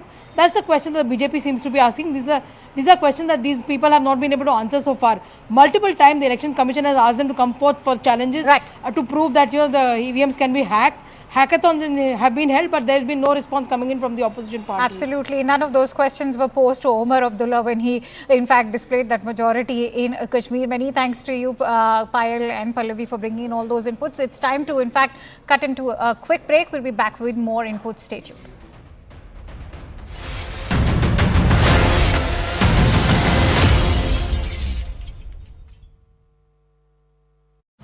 And date of poll in Maharashtra would be 20th 11.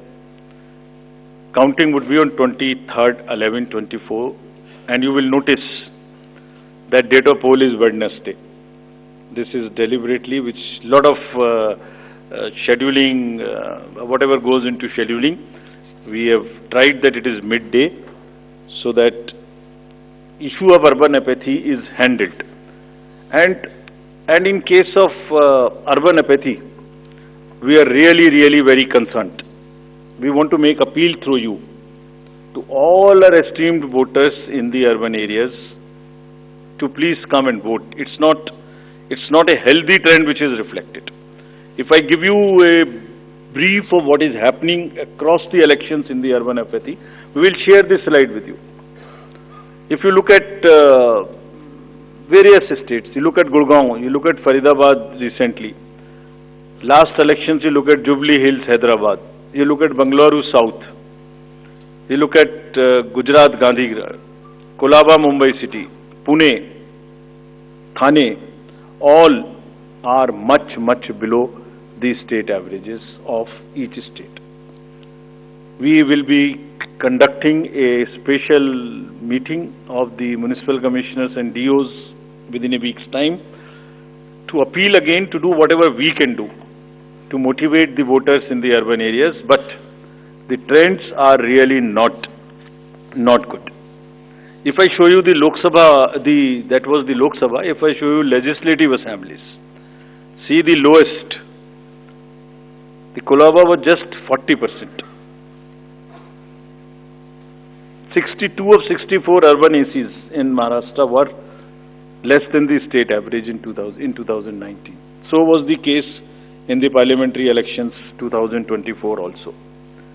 And just to give you a contrast, if you compare, so what was the situation in Lok Sabha in Kalyan was 50%, Mumbai South 50%, Mumbai North, Thane, Pune, Mumbai South, everything 53%.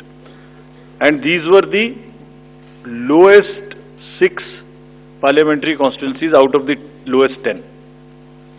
So that's the state of the urban apathy. We would be doing everything to counter it. Last time in 24 elections, we had all celebrities, all corporates, Amul, everyone involved.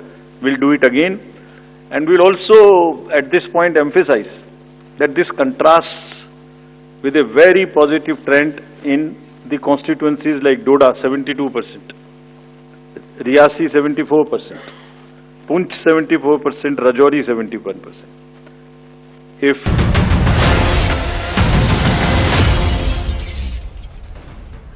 Welcome back. Now, election dates have been announced for Maharashtra and Jharkhand. Maharashtra is going to vote in a single phase on 20th of November, whereas Jharkhand is all set to vote in 2 phases, 13th of November and 20th of November. Counting for both the states will be taking place on 23rd of November. Let's also not forget about the by-polls in Wayanad and Nanded. On that note, let's quickly go across to Aman and Pallavi, who are joining me live from the studio.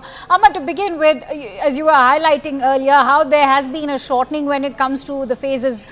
You've also highlighted Jammu and Kashmir, and now we see Jharkhand also going into polls, that too in 2 phases. What does it speak about the security situation? Well, Akansha, Jharkhand has always gone in multiple phases. In fact, the last 3 elections, if I can recall, in Jharkhand was always polling in 5 phases each, because this is a Naxal affected state. Same was the case with Jammu and Kashmir, also always a 5 to 6 phase election, but both these states we are now seeing a shortened election schedule. Jharkhand just 2 phases, JNK just happened in just 3 phases. Also shows the EC's confidence that the security situation in these states has drastically improved, and that enables the EC to shorten the election schedule in Jharkhand. The 2-phase election, Jharkhand is unheard of, but clearly the EC seems to have the Home Ministry has been able to convince the EC, it seems, that shortened election schedule is very much can be done because the security situation has improved a lot. All right, Pallavi, if I could bring you in on the Wayanad by-polls, let's also talk about them, how interesting it is going to be considering these by-polls were necessitated soon after Rahul Gandhi vacated that seat for Raebareli. Yes, and it also means the poll debut of Priyanka Gandhi Vadra, and if everything goes according to their plan, she along with her brother will be there in the Lok Sabha, the mother is going to be there in Rajya Sabha. You know, within the Congress party, many people have been clamoring for Priyanka to play a more active role, really, Akanksha, because she is considered to be a better communicator, more hands-on and more charismatic, and that Indira Gandhi ka chavi, all of that is something which they want to keep on harping about. So I think Wayanad should be a cakewalk, because last time round when Rahul Gandhi contested, there was Annie Joseph who had contested opposite him from the CPI. This time round, Annie Joseph has spoken to us and gone on record to say, I don't want to take on another woman. So therefore, I think it's going to be very cakewalk. Wayanad, in any case, is a very, very comfortable seat for the Congress. All right. Many thanks to you, Pallavi and Aman, for bringing in that perspective to that breaking story. And with that, we slip into a quick break. We'll be back with more breaking input. Stay tuned to Back to Fourth States.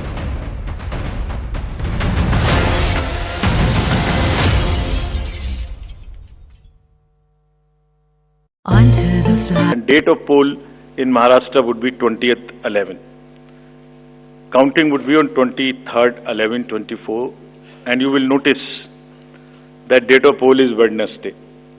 This is deliberately, which lot of scheduling, whatever goes into scheduling, we have tried that it is midday, so that issue of urban apathy is handled. And in case of urban apathy, we are really very concerned. We want to make appeal through you to all our esteemed voters in the urban areas to please come and vote. It's not a healthy trend which is reflected. If I give you a brief of what is happening across the elections in the urban apathy, we will share this slide with you. If you look at various states, you look at Gurgaon, you look at Faridabad recently. Last elections, you look at Jubilee Hills, Hyderabad. You look at Bangalore South. You look at Gujarat, Gandhigram, Kolaba, Mumbai City, Pune, Thane, all are much below the state averages of each state.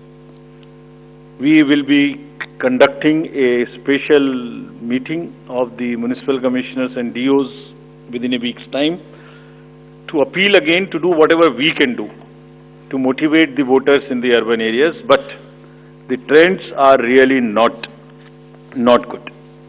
If I show you the Lok Sabha, that was the Lok Sabha. If I show you legislative assemblies, see the lowest.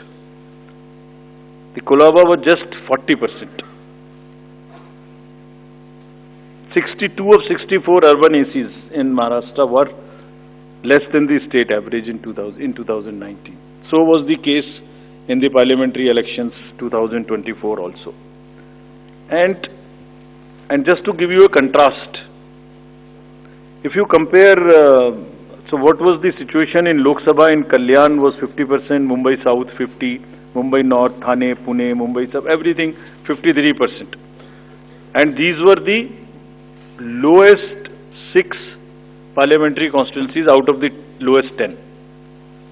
So that's the state of the urban apathy. We would be doing everything to counter it. Last time in 24 elections, we had all celebrities, all corporates, Amul, everyone involved. We'll do it again.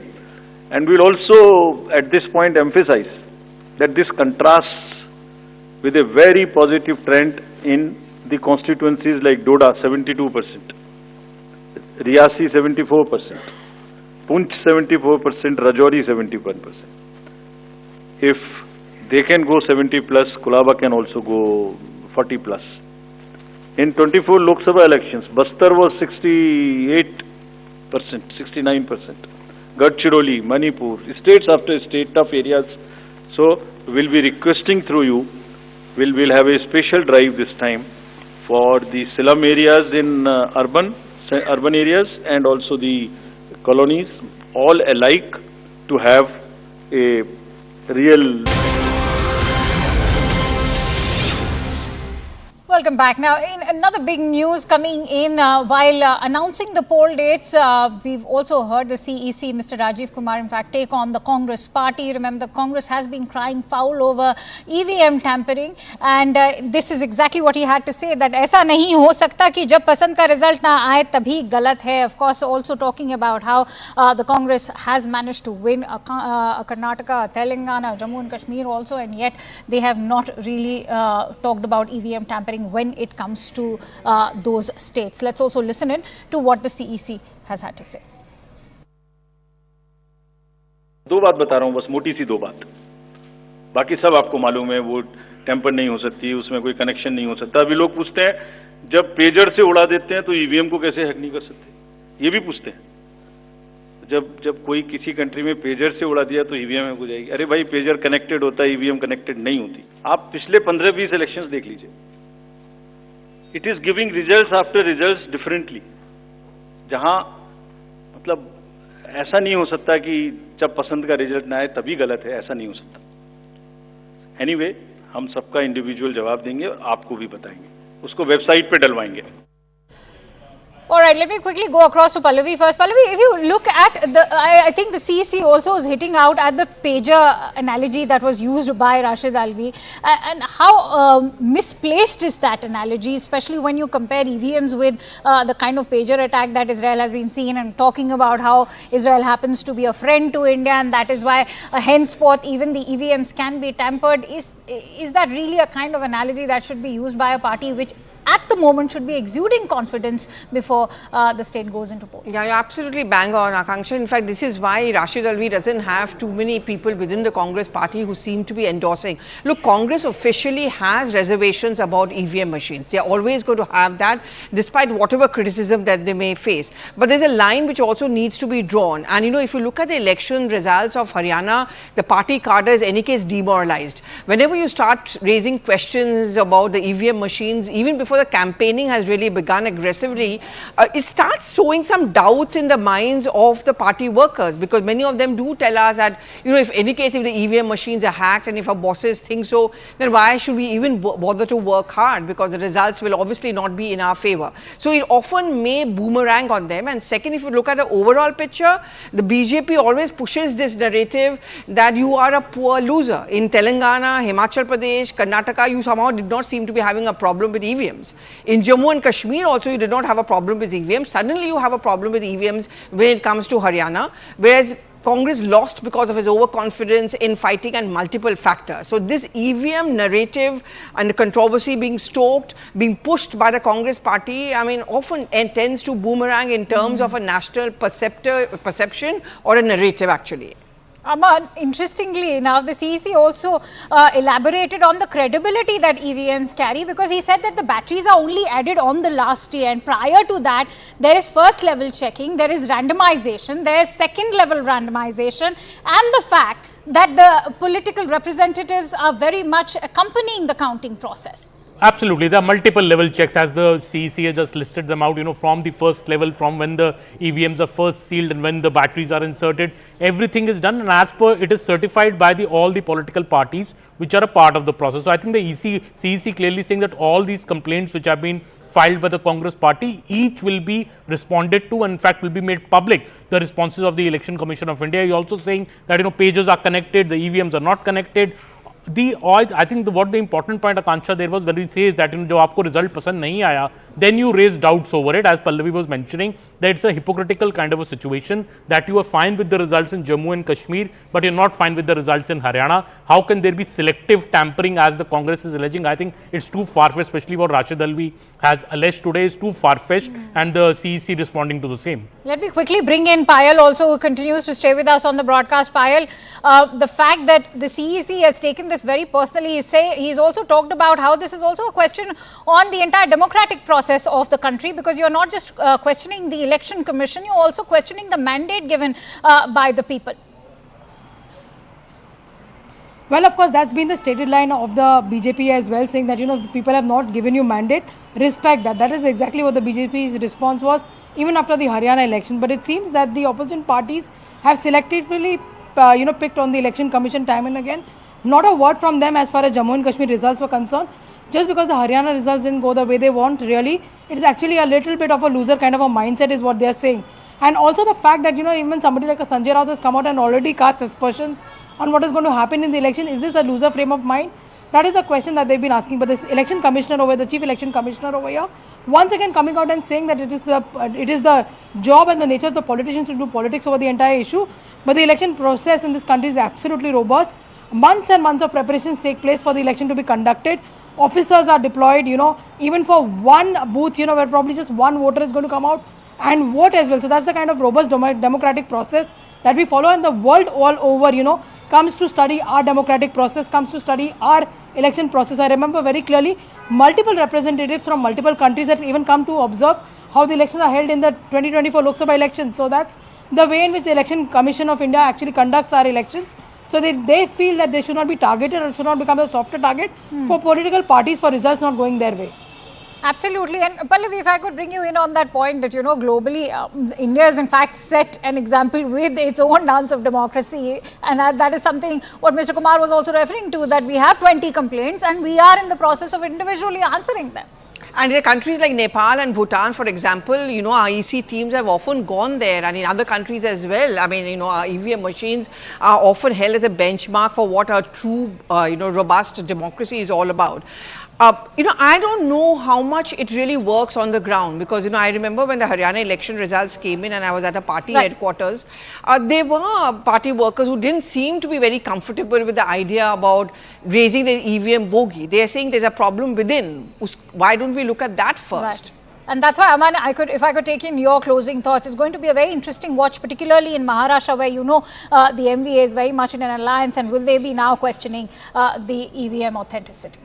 Well, I think if we look at Haryana, I think what the Congress did not factor in, that BJP was also working very hard in the Haryana election. It's that Congress, I think, and the CEC made this point very well, that it's sometimes also the exit polls, which raise the expectations of certain parties when the results are not corresponding to that, or the early leads that you get on election day is not corresponding to the final result. You seem to question the mechanism and the entire EVM, mechanism as such. I think it is very, very clear that coming ahead in Maharashtra, though the Congress may raise this, I think the Election Commission has set the record straight today in its PC. Absolutely. I think what stood out was the CEC, in fact, setting the record straight. Many thanks to you, Pallavi Par and Aman, for joining in on Battle for the States. And with that, it's a quick wrap from my end. Thank you so much for watching.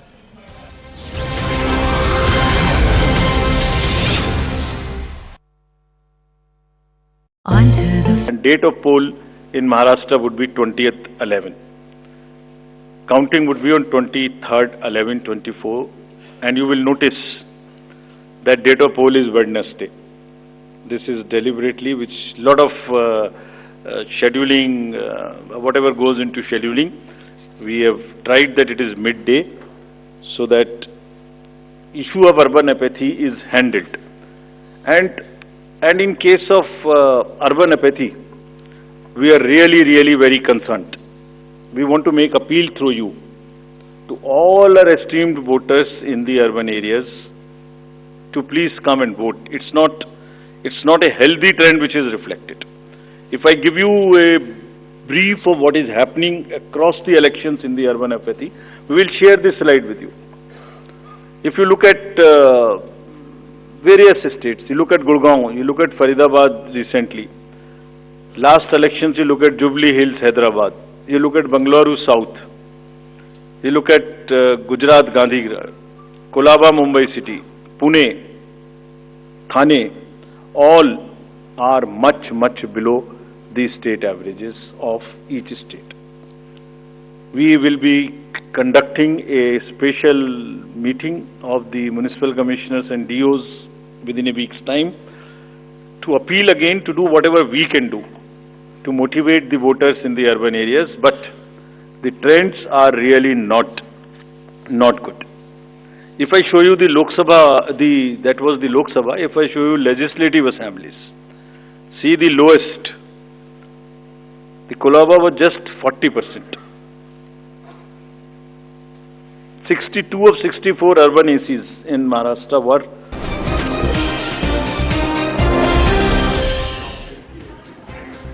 Good evening and a very warm welcome. Thanks for tuning into CNN News 18. You're watching Nation at 5 with me, Kritsween Balia. Let's talk about the escalating tensions between India and Canada. Diplomatically speaking, remember lots happened the last 24 hours alone. It all started with the first communication that came in from Canada's side and an unprecedented response by the Ministry of External Affairs, following which we saw the MEA withdrawing its High Commissioner from Canada and also expelling 6 Canadian diplomats from India. There's been no end to these tensions since, and Justin Trudeau, the Canadian Prime Minister, in fact, also held a press conference a few hours ago and once again leveled very serious allegations against India. India has been rebutting with equal force, has been denying all of those allegations while asking constantly, where is the proof? Here are the top reactions that have come in so far.